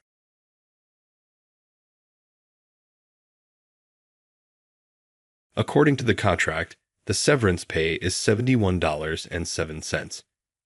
Additionally, before you vanish, make sure to tidy up. A murmur swept through the room at that very moment. $71.07, and as per the contract, was a touchy subject. Tension between us dates back 6 months, to when there were suspicions that Mr. Ingram would probably be the second president. There was a specific problem between us at the time. Scott is my name. I'm 59 years old and getting close to my 60th birthday. I started working for this corporation at the age of 22, right out of college, and it has been over 40 years. Time seems to go by more quickly as the years go by. Although my oldest daughter's birth seems like it was yesterday, she will actually be graduating from college and starting her career the next year. I've never considered quitting this organization.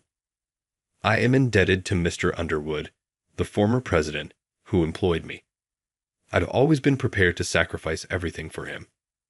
Mr. Underwood continued to lead us from the front lines well into his advanced years. But at the age of 80, indications of cognitive deterioration started to show about 10 years ago. Finally, he made the decision to retire at the age of 90. Both of his children are daughters. His eldest got married, had kids, and was a family woman. The youngest became the head of the San Francisco branch of a company that specializes in international business. Who would take his place then? This topic dominated conversations throughout the office when the cherry blossoms faded and new vegetation bloomed. As he set a pile of papers on my desk, my subordinate Brian remarked, "I've heard that the son of the oldest daughter is the most likely candidate." "I've completed these," he continued. "Brian, you work quickly as usual." I listened to Brian's update while I reviewed the paperwork that had been sent in. I've discovered that her son is roughly my age. At the moment, Brian is 30 years old. It wouldn't be shocking if her son was in the 90s, given that Mr. Underwood is 90 and his oldest daughter is getting close to 60. No one questioned the concept of the oldest son taking over because the youngest daughter is still unmarried and has no children. Everyone probably thought that since he was Mr. Underwood's grandson, everything would be all right. Well done. There is nothing wrong with this document. It looks fantastic. It ought to be prepared for the following action. I put a hand on Brian's shoulder and said, "To be honest, Brian, I don't think I have anything more to teach you." There was a trace of grief in his eyes as he gazed at me. "It's difficult to accept that you'll be leaving soon, even if I'm happy to be trusted with tasks. You have supported me for more than a decade since I joined." "It's quite sentimental," Brian remarked, rubbing his cheek. "I'm so flattered you'd say that," I replied, smiling softly and lowering my forehead. "Or is it possible that you will miss me after I leave?" What a romantic man. I made fun of him, and Brian burst out laughing. "Don't say that, please. I don't really swing that way." The systems department erupted in warm laughter as the other staff members who listened laughed. Then, after 6 months, "My birthday is tomorrow. That is to say, I will be formally retiring from this organization tomorrow. I thought that 20 would arrive quickly when I was younger. I too believed that I still had more than 20 years left till I was 60, even after the birth of my eldest daughter. Well, I'm not sure what it is. I feel very emotional, yet I want to send everyone leave smiling." Brian was on the verge of crying when someone interrupted him. "What is the matter with you? Is it truly so hard for you to watch an elderly man like him go? How sentimental." Mr. Ingram had stormed into the systems office and greeted everyone as he always did. Mr. Ingram was this person. He is the grandson of Mr. Underwood, whom Brian used to frequently discuss. Nevertheless, he is now the second-generation president, having succeeded Mr. Underwood. Therefore, he is now known as Mr. Ingram rather than grandson. The atmosphere became gloomy as soon as he entered the office. Unfazed, he chuckled loudly and paid no attention. "I appreciate you working tirelessly until you were 60. For an elderly man, you did fairly well. But really there's no use in having old people like you around. If society is composed of people under 40, it will function much more efficiently." I could understand his point of view. The younger generation is more adaptable and quicker to pick up new information than we are. For workers who had contributed so much to the business over the years, it was nevertheless a cruel remark. Employees over 40 actually had strained faces, while those under 40 displayed signals of bewilderment and uncertainty about how to respond. It wouldn't feel right to agree directly, but Mr. Ingram would get furious if you didn't say something. Brian was quick on his feet and spoke up at that point. Please don't say that, Mr. Ingram. Our seniors taught us a great deal when we were new. We are appreciative of that. However, I also heard that our younger team recently scored a significant goal. These days, isn't it all about coexistence? Well, is that correct? Mr. Ingram didn't appear impressed. It must have struck a chord to hear it from someone like Brian, who is his peer in talent. However, Mr. Ingram was able to pinpoint Brian's one vulnerability. Still, you're a high school grad, right? High school grads. Well, people try to prop them up with terms like natural smarts or streetwise.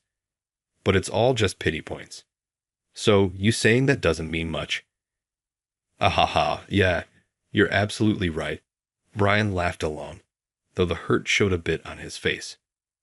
Another employee quickly changed the subject, unable to watch any longer. In the midst of the conversation, Mr. Ingram suddenly remembered something and walked over to me with a broad smile. Then he held out a thin brown envelope. Oh, right, I almost forgot. The reason I came here was to congratulate you on your retirement tomorrow. Plus, I'd brought the agreed amount. With that, he tossed a brown envelope labeled severance pay in sloppy handwriting, likely filled with loose change, onto my desk. The coins clinked together with a light, mocking sound. The other employees, unaware of the circumstances, watched with puzzled expressions as I frowned. Mr. Ingram looked thoroughly pleased with himself. The severance pay, as per the contract, is $71.07. And make sure to clean up before you disappear. At that moment, a murmur spread through the room. The words he uttered, $71.07 and as per the contract, revealed the deep rift between us. Half a year ago, around the time there was talk of Mr. Ingram possibly stepping in as the second-generation president, a certain issue had arisen between us. Back in late May, the company sent out a notice about the incoming president. Soon after, I was summoned to the president's office. It was none other than Mr. Ingram himself. We had no prior connection, and I hadn't done anything to merit this, so I went in puzzled. After knocking and hearing his response, I walked in, only to be met with an unexpected sight. Oh, you made it. There was the new president, Mr. Ingram, showing not a hint of a welcoming vibe. When Mr. Underwood was in charge, this office only had the bare essentials, but now it's more like the owner's personal hobby room. The shelves that once held trophies and photos are now lined with anime figurines, and where there were once potted plants, there's now a golf bag. On the president's desk sat a randomly placed Gundam model, and instead of the pleasant aroma of the black coffee Mr. Underwood used to drink, the heavy, greasy smell of snack foods now lingered in the air. I don't mean to criticize, but there's an undeniable sadness in seeing the office bear no trace of the man I once looked up to. There sat the current occupant, Mr. Ingram, reclining in his chair, tapping his index finger rhythmically on the desk. He stared intently at me, then, without breaking eye contact, spoke firmly. You're an old guy who just doesn't fit our company culture or vision. Do you get it? I'm saying I want you gone. For a moment, I couldn't process what he was saying. I can't believe Mr. Underwood would have left without any handover. In fact, as he got older, he had a highly capable secretary managing everything for him, keeping the company running smoothly. So the fact that I'll be retiring soon. Oh, that's right. That secretary. Normally she would be here, standing beside Mr. Underwood, as she always did. And she's 4 years younger than I am. Where could she be? With that thought, I decided to ask about her. Before I respond to that, may I ask one question? Huh. What is it? Make it quick. The president's secretary. Where is she now? Mr. Ingram responded with a casual, yeah, I fired her, as if it was of no importance. Just having an older woman around puts me in a terrible mood. Normally, you'd expect a young one as the president's secretary, right? Eventually, I'll assign one of the cute girls from sales or admin to be my secretary. I was stunned speechless. Does he even know what it means to be a secretary? Indeed, since they are often with the president, a certain level of appearance is expected. Even so, without the skills to match, it means nothing. A presidential secretary isn't a fashion model or a company mascot. Their role is to support the president behind the scenes. Yet this man doesn't care, as long as the secretary's appearance suits him. The secretary who had supported Mr. Underwood was renowned for her competence, and yet he discarded her without a second thought. Just as I stood there in shock, he brought the conversation back on track. The reason I told you, and that old lady you're being fired, is simple. You're in the way. From here on out, this company will be built around us young people. We don't need the older generation. Looking at his cold, indifferent face, I realized there was no point in trying to reason with him. Besides, with her abilities, that secretary will undoubtedly have companies lining up to hire her, so I decided to let it go. Noticing my look of dissatisfaction, Mr. Ingram lightly patted his fist against his palm and continued, "If you're so unhappy, let's make a contract. You're set to retire on your birthday, right? Then I'll give you this as a retirement bonus." He opened his wallet and tossed a few $10 bills and coins onto the desk. Turns out this is all I've got on me. $71.71. Consider yourself lucky you're getting the president's entire fortune. So no complaints. Just retire, and in the meantime, properly hand over your work to the young ones with a bright future ahead. And don't make any fuss. They say you should leave without disturbing the waters, right? That's what I'm asking.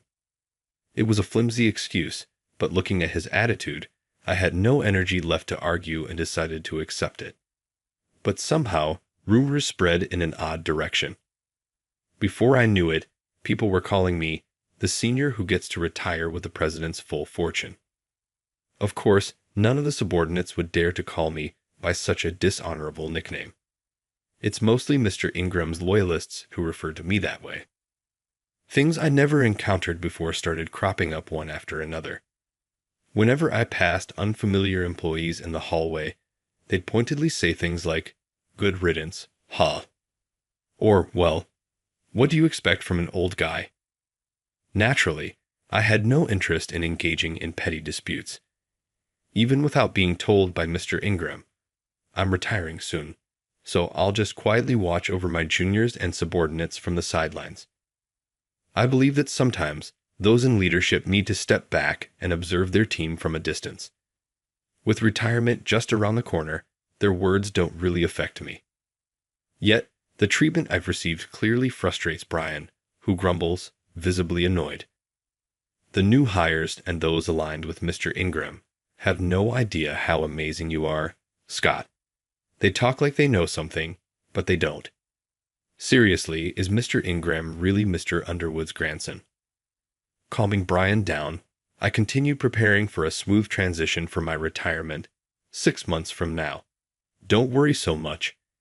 They're the type who can't speak up unless they're in a group. Besides, my subordinates and juniors have my back. I couldn't care less what the newbies say. "Well, maybe so," he replied, "but as your subordinate, I just can't accept it."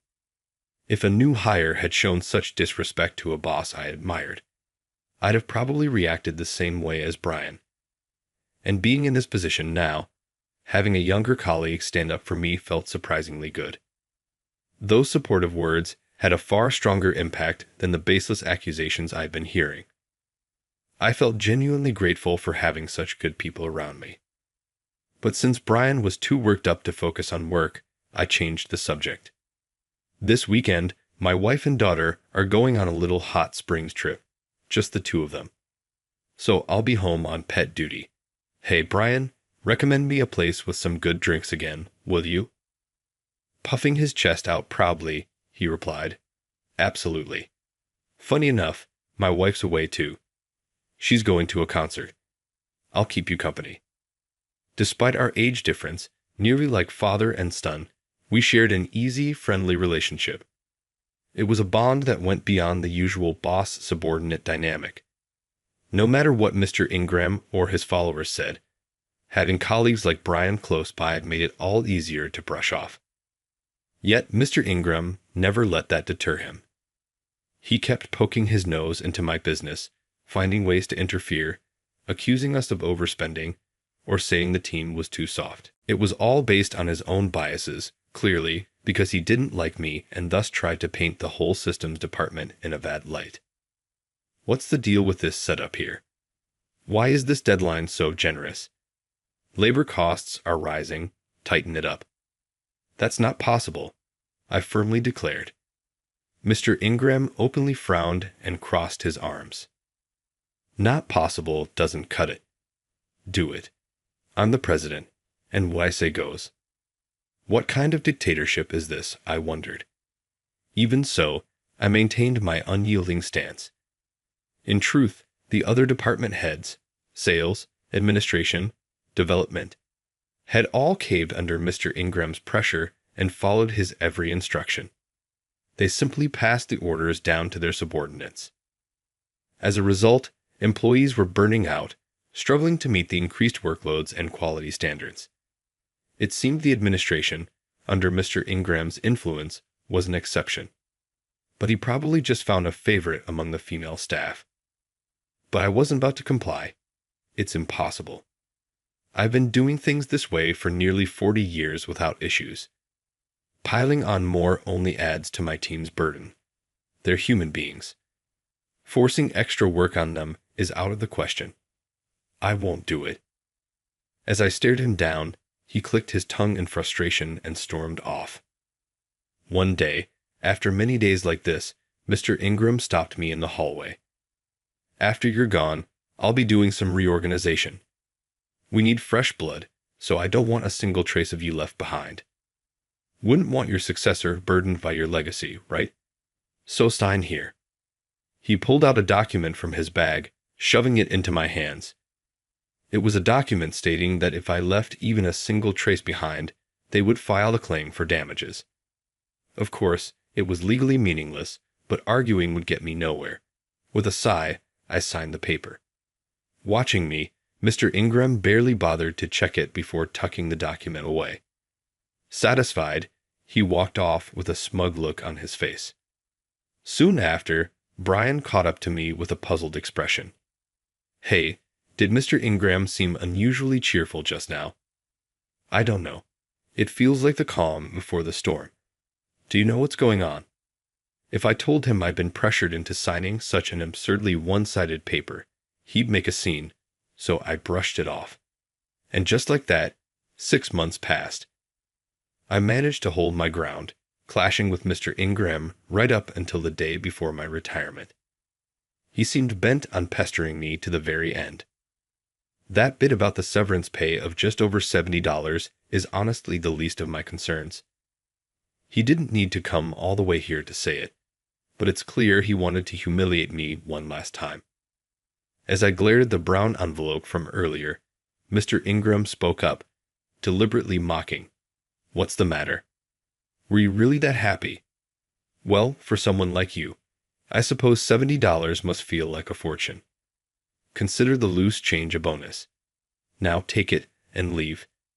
Your place is at home, not here. I noticed Brian clenching his fists in anger. Other employees, who had initially looked confused, now displayed expressions of mounting outrage.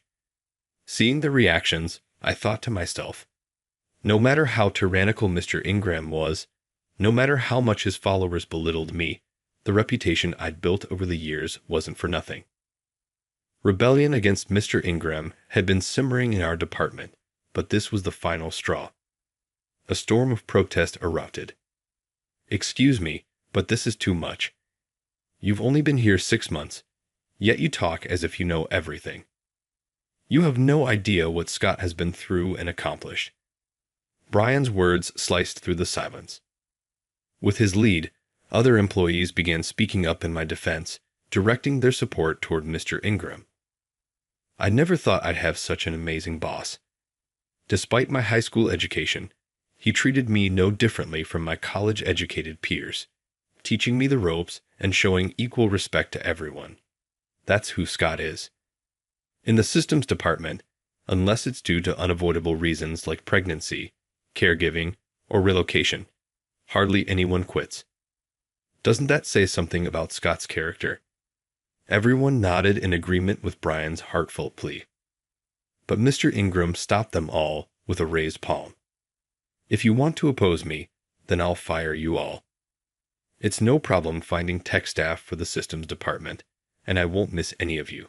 This is my domain, so if you can't follow my rules, then leave. As someone already retiring soon, I wasn't concerned, but the others were in a different situation.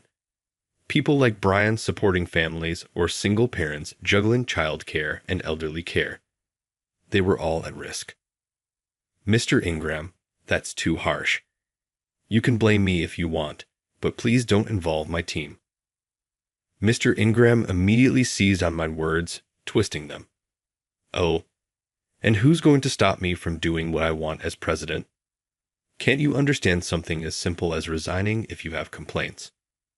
Honestly, I always suspected the systems department was full of dead weight. I hadn't heard any such rumors, but it was likely the other department heads, unhappy with my defiance, who told Mr. Ingram just that. My mind, which had remained unshaken despite everything, began to ripple like a stone dropped in a pond. My once serene thoughts stirred within me. Very well then. I'll follow the terms of the contract we made. I erased a certain system I had developed right in front of him.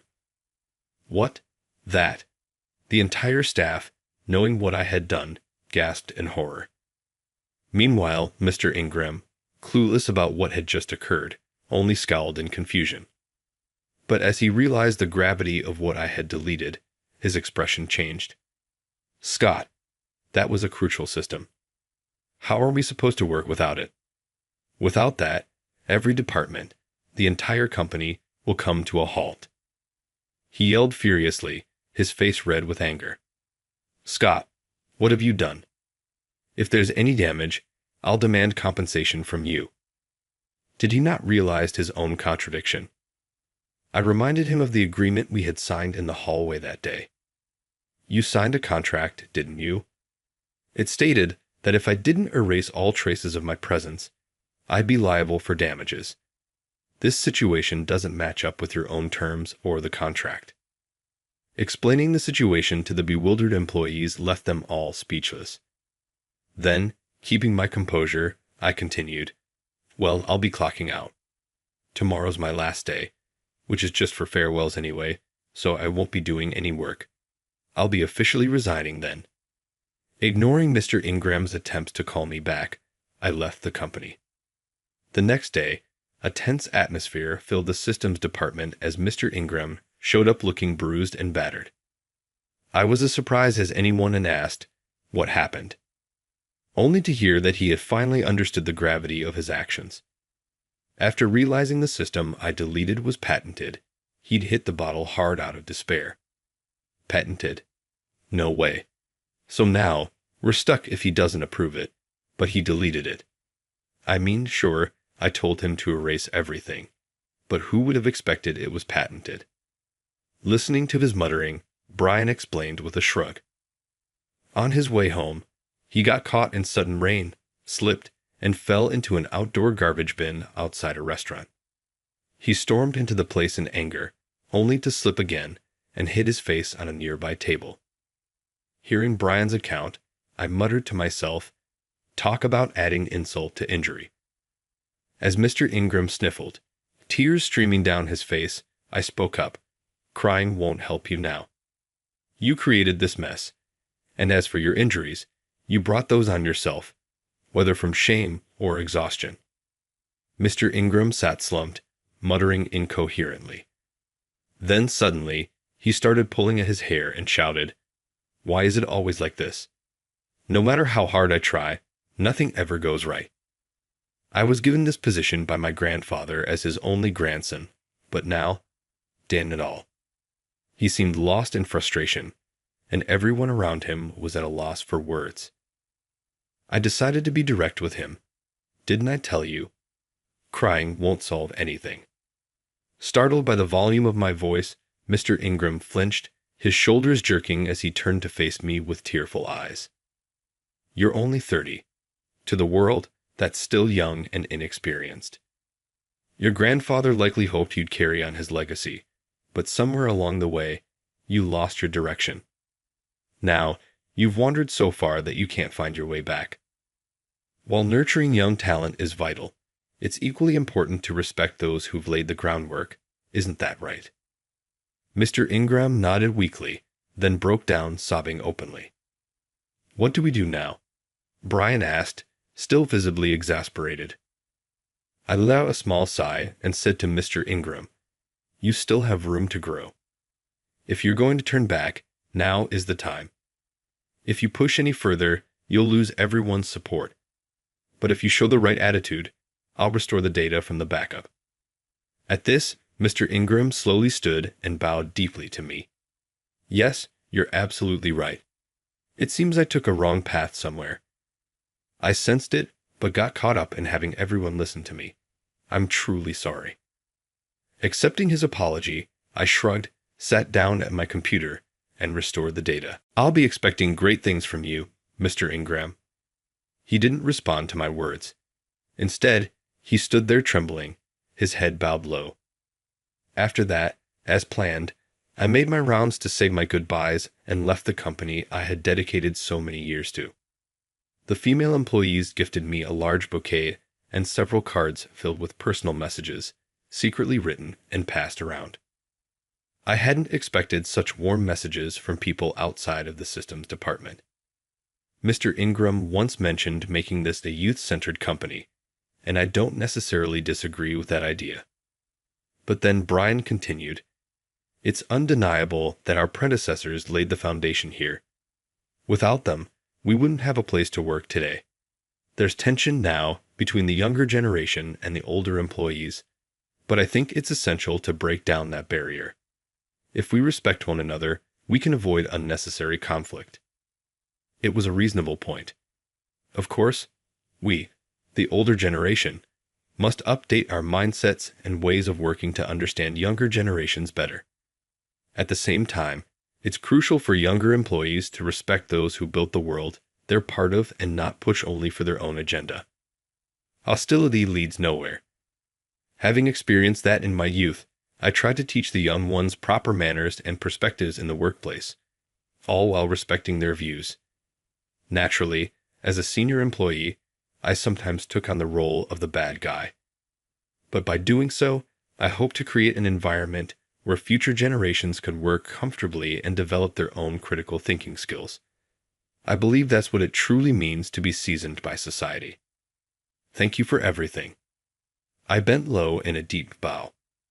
Though I may have taught my younger colleagues about work and manners, they also taught me many valuable lessons. Lauren, thank you for your insightful advice on handling my teenage daughter. Kevin, thanks for always gathering and sharing the latest systems info with everyone. Nora, thank you for taking on the small tasks, even when I didn't ask. Calling each person by name and expressing my gratitude, I could see their eyes glistening with emotion. Then I called that one name, Brian. Yes, he responded, voice cracking in nervousness, something I wasn't used to from him. Seeing his reaction, I couldn't help but laugh. Thank you for introducing me to good drinks. Yes, wait, drinks. That's it. Haha, it's a compliment. Plus, I appreciate you always joining this old man for a drink whenever I asked. I'm also grateful to your wife for her understanding. To me, you were more than just a colleague. With that, his face turned bright red. Hey now, don't go blushing from an old man's words, I joked, filling the office with warm laughter. Leaving with the bouquet and farewells, I walked out of the building and noticed Mr. Ingram standing out front. Beside him was an elderly man in a wheelchair. Mr. Underwood. There was no mistaking him. It was Mr. Underwood, who had stepped down due to declining health and cognitive ability, keeping him from any non-family interactions until now. I just got a call from the hospital. Mr. Ingram explained. My grandfather insisted on going out today. The nurse said he kept saying, "Today's important. The only special thing today is your last day, Scott." So I asked him, and he told me to hurry and bring him here. As Mr. Ingram finished speaking, Mr. Underwood motioned for me to come closer. His voice was faint, trembling, and raspy, barely audible, yet somehow I understood what he meant. "Mr. Underwood, I'm the one who's grateful. Thank you for remembering my birthday." Hearing that, he gave me a joyful smile. A few days later, I received the news that Mr. Underwood had passed. However, I didn't feel much sadness at the funeral. His face appeared peaceful, almost as if he were smiling. "Thank you for not abandoning me, even after all I've put you through. I promise to cherish the company my grandfather built. Once more, thanks to your influence, none of the employees have left. Truly, thank you so much." As Mr. Ingram bowed deeply, I placed a gentle hand on his shoulder. "Knowing you changed gives me reassurance. I was beginning to wonder how I could help your team if you continued down that path. But now that worry has turned out to be founded in the best way possible. I look forward to seeing what you'll achieve." Hearing my words, Mr. Ingram looked back at me with a refreshed expression. He replied that he would strive to become a president as remarkable as his grandfather.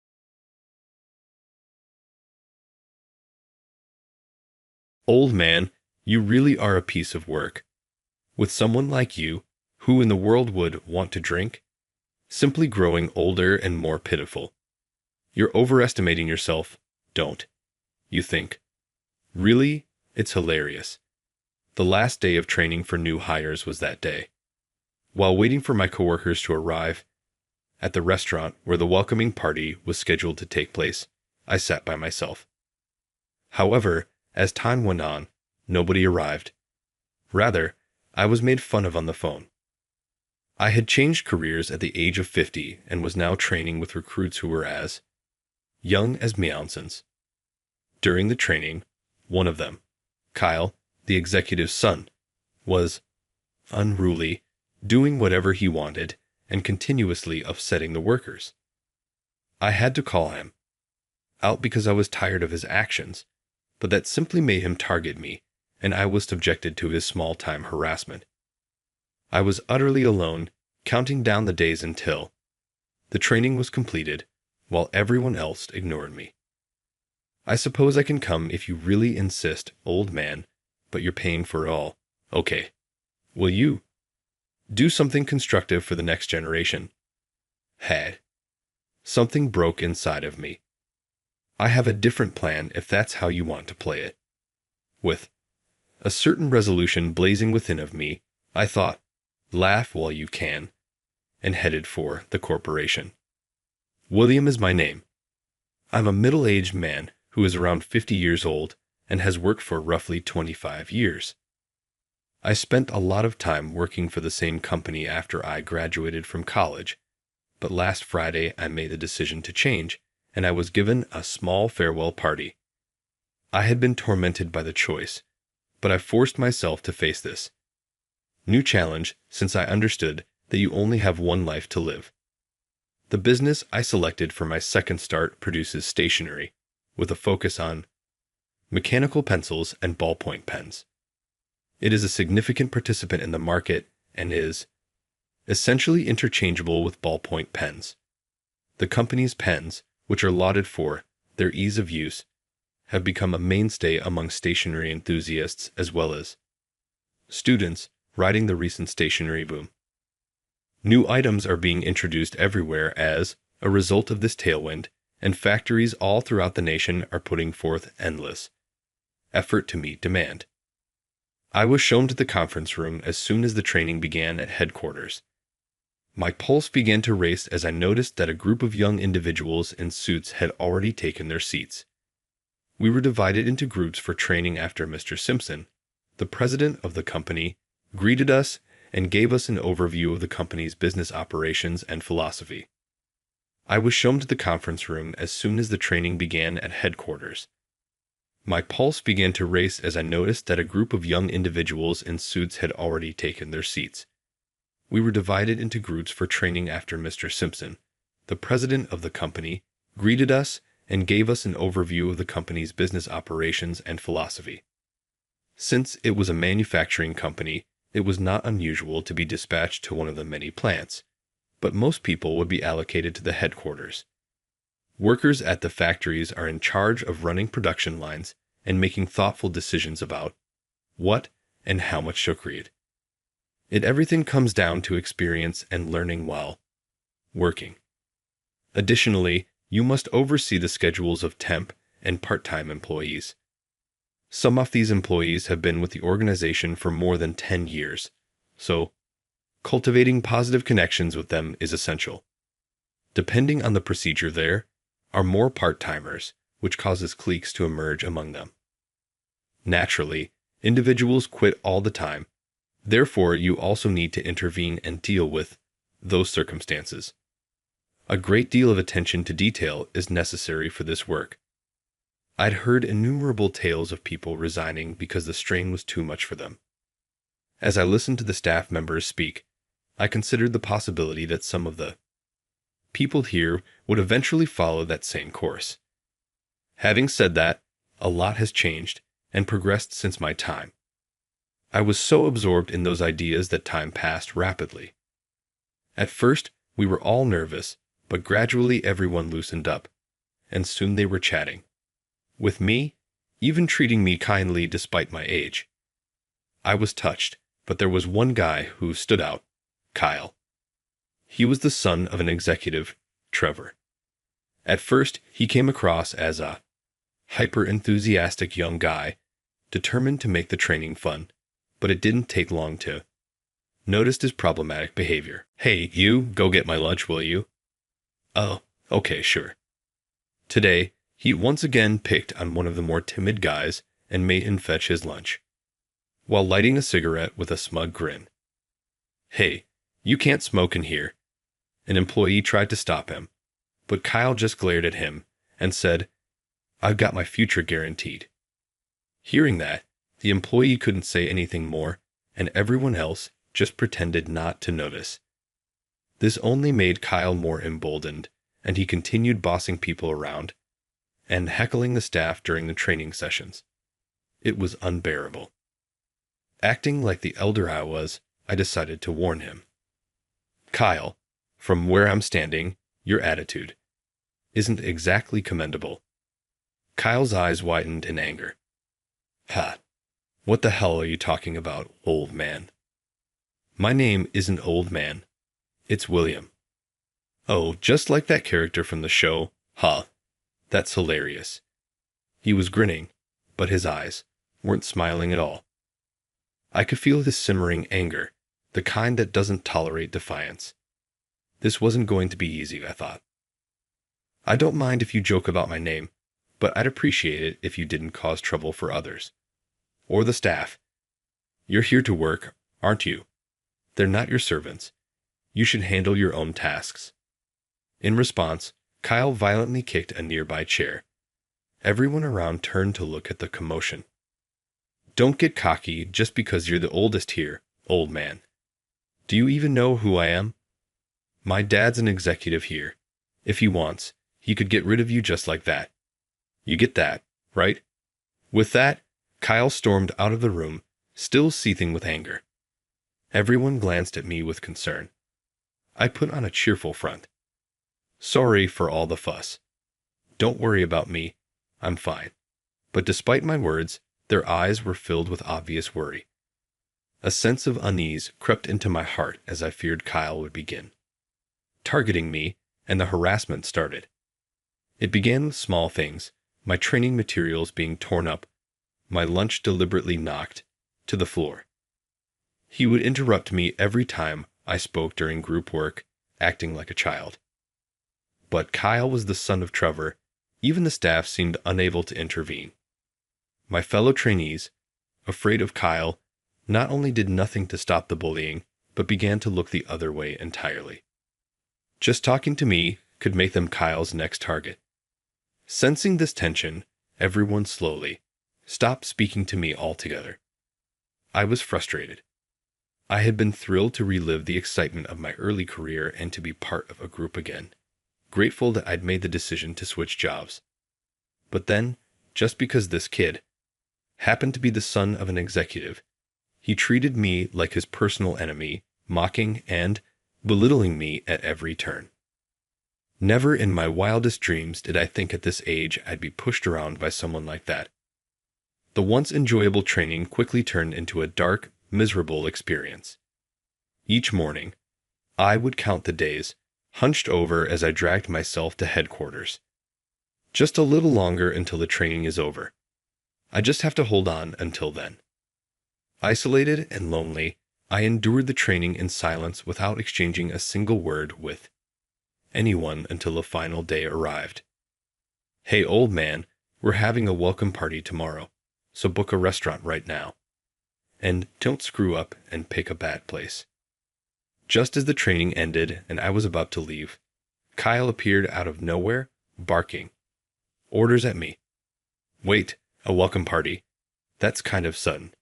Is everyone going?" I asked. "Don't complain when we're giving even someone useless like you something to do at the very least." He cut me off, shoving the responsibility of making a reservation onto me. He didn't care at all about my plans or time, and I was reminded once again of just how self-centered he was. Taking out my phone, I searched for a nearby restaurant. I found one with decent reviews and ratings and called to see if they had a table available. Since it was the day before, I thought they might refuse, but to my surprise, the staff was more than happy to accept the reservation. The person on the phone was friendly, and they offered an all-you-can-drink package with a wide variety of dishes. I was sure Kyle and the others would enjoy it. And yet, I never imagined what would happen next. The day of the welcome party arrived. I showed up on time at the restaurant I had booked, gave my name and reservation details to the receptionist, and they led me to a large private room in the back. It seemed no one else had arrived yet. I sat down, finally feeling a sense of relief. At last, the training is over. Just a little longer, and this miserable experience will be behind me. And so I waited, expecting the colleagues I had shared this journey with to arrive any minute. But half an hour passed, then an hour, and still no one showed up. This isn't right. I tapped on my phone and called Kyle. "Hello, what do you want?" He answered. "It's William. No one has shown up, and it's past the start time. What's going on?"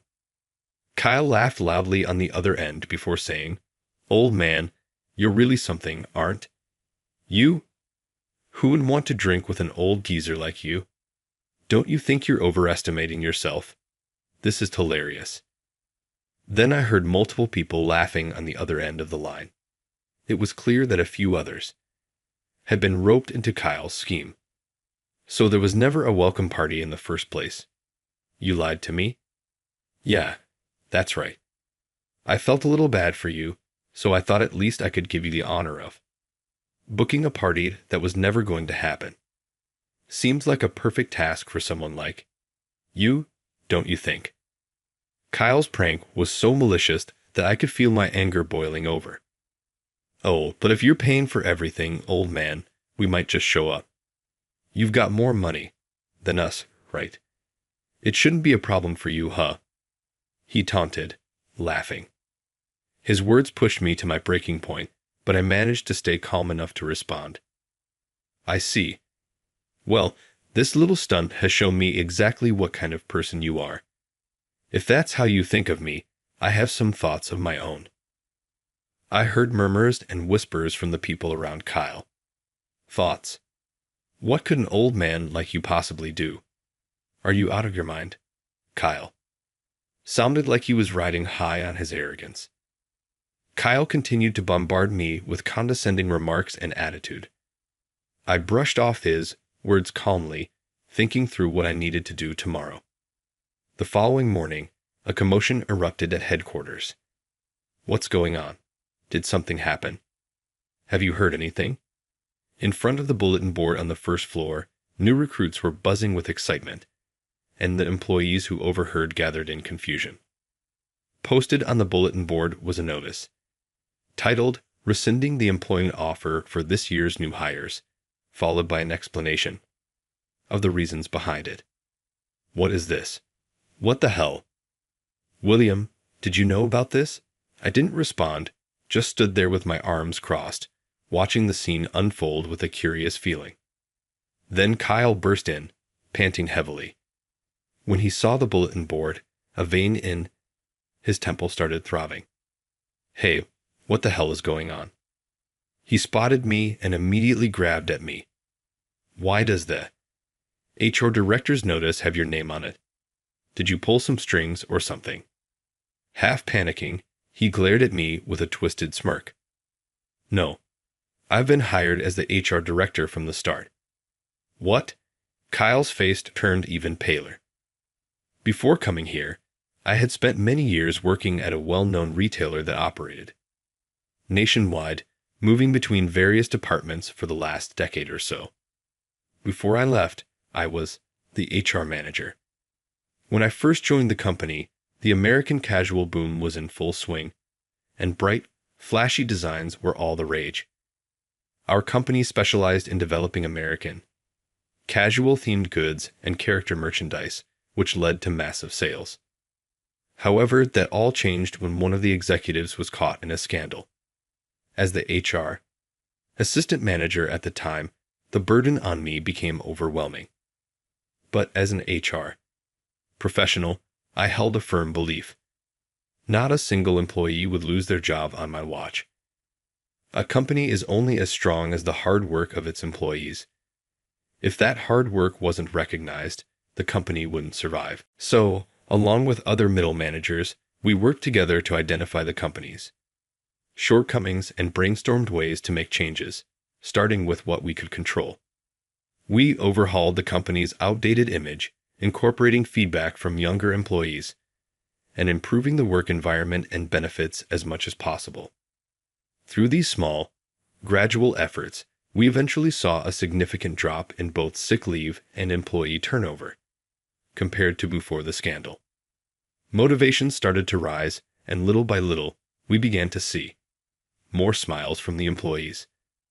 That kind of positive energy spreads, and soon enough, we had more business partners.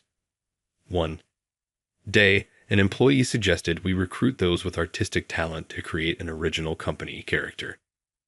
This sparked the launch of a character design project held as a competition. The project was open to anyone interested, regardless of their position. This initiative energized the staff even more, and with all the hard work we had put in over time, sales started to rise. Now, our original character has become incredibly popular, gaining attention from TV shows and magazines, further increasing our company's recognition. Among our product lines, stationery was the top seller, and we partnered with several stationery manufacturers. Naturally, our company was one of their clients, and Mr. Simpson, the president, made a point of visiting. Regularly, always stopping by to chat casually. During one of those conversations, Mr. Simpson apparently heard about my accomplishments, and with his eyes gleaming, headhunted me. Although I didn't expect the title HR Director to come with the job. When Kyle heard this, he stammered, flustered. But you took the training with us. HR Directors don't go through training. Well, I wanted to observe the new recruits as the HR Director, but since I didn't know anything about this company, it seemed like a good opportunity to learn the ropes alongside everyone else. I smiled as I continued. You see, no matter how old you get, it's exciting to try new things. But I didn't expect what happened. I never imagined I'd face such petty harassment from you, and now I owe an apology to the restaurant for the trouble caused yesterday. Kyle, trembling, opened his mouth as if to say something, but just then, "Hey, where's William? Where is he?" A short, stocky, middle-aged man with a noticeably shiny head stormed in, fuming with anger. It was Kyle's father, Trevor. "I'm William. I stepped forward with a firm expression. The room was filled with a tension unlike anything before. Hey, what's this about my son's offer being rescinded? His face was flushed red, and his expression was less that of an executive and more of a father ready to grab me.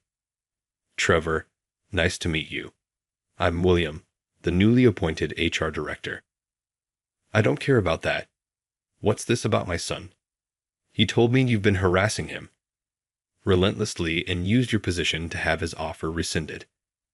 I won't accept someone like you as HR director. Remaining calm, I pulled something from my pocket and handed it to him. In that case, I have something for you as well. This is the bill for the cancellation fee from yesterday's restaurant. I'd like you to cover it. Trevor didn't take it. Instead, he swatted it away, shouting, "Are you kidding me? Where's the proof? Show me the proof." With that, I pulled out my phone and tapped on a file. What played from the phone was the recording of my conversation with Kyle after he and the others bailed on the restaurant the night before. As the recording progressed, the expressions of those around us began to change. When it finished, Kyle muttered under his breath, "What? You recorded me? Unbelievable. You old man." Yes, and you should be aware of how disgraceful your behavior was, especially as someone aiming for a career in HR. Everyone around wore the same angry expression, brimming with indignation, but I remained completely unfazed. No, I'd say it's your son's behavior that's truly shameful. What did you say? Trevor growled. As you mentioned, I've provided proof. Now, please settle the bill. Just as Kyle shot me a sharp glare, we were interrupted. Hey, what's going on here? Why all the commotion?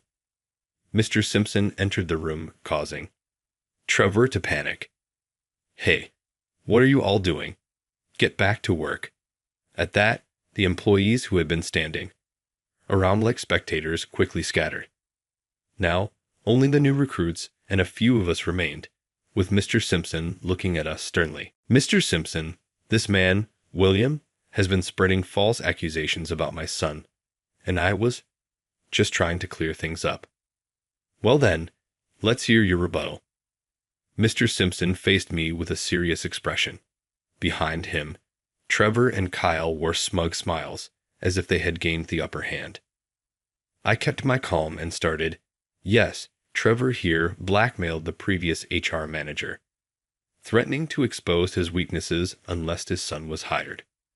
The room stirred, and the color drained from Kyle's face. Trevor quickly jumped in to defend himself. Mr. Simpson, that's a lie. He has no proof. That's not all. Hey, watch your mouth, Trevor shouted. Quiet, Trevor, Mr. Simpson said in a deep, resonant voice, sternly rebuking him. Trevor stood there in shock, while Kyle flinched visibly. Mr. Simpson turned to me. William, go on. Yes. I then calmly and methodically laid out all of Trevor's past misdeeds. For all these reasons, I could no longer stand by and ignore Trevor's behavior as HR director. I then bowed deeply to Mr. Simpson. He let out a sigh and said, "Thank you, William." With those words, Mr. Simpson genuinely showed his appreciation toward me. Mr. Simpson, you're actually going to believe him. These are baseless accusations. I've heard rumors of your actions for a while now. This just confirms it. Trevor collapsed to his knees, sobbing uncontrollably. Kyle, too, wore a look as if the world had ended. Mr. Simpson approached me and placed a reassuring hand on my shoulder. As for Trevor, while he was originally set for immediate dismissal, Mr. Simpson showed great mercy, and Trevor was demoted from executive to a regular employee. His misdeeds became well known within the company, and he was soon relegated to a desk job, shunned by his coworkers. However, Trevor couldn't shake the habits he developed after years of lording over others as an executive.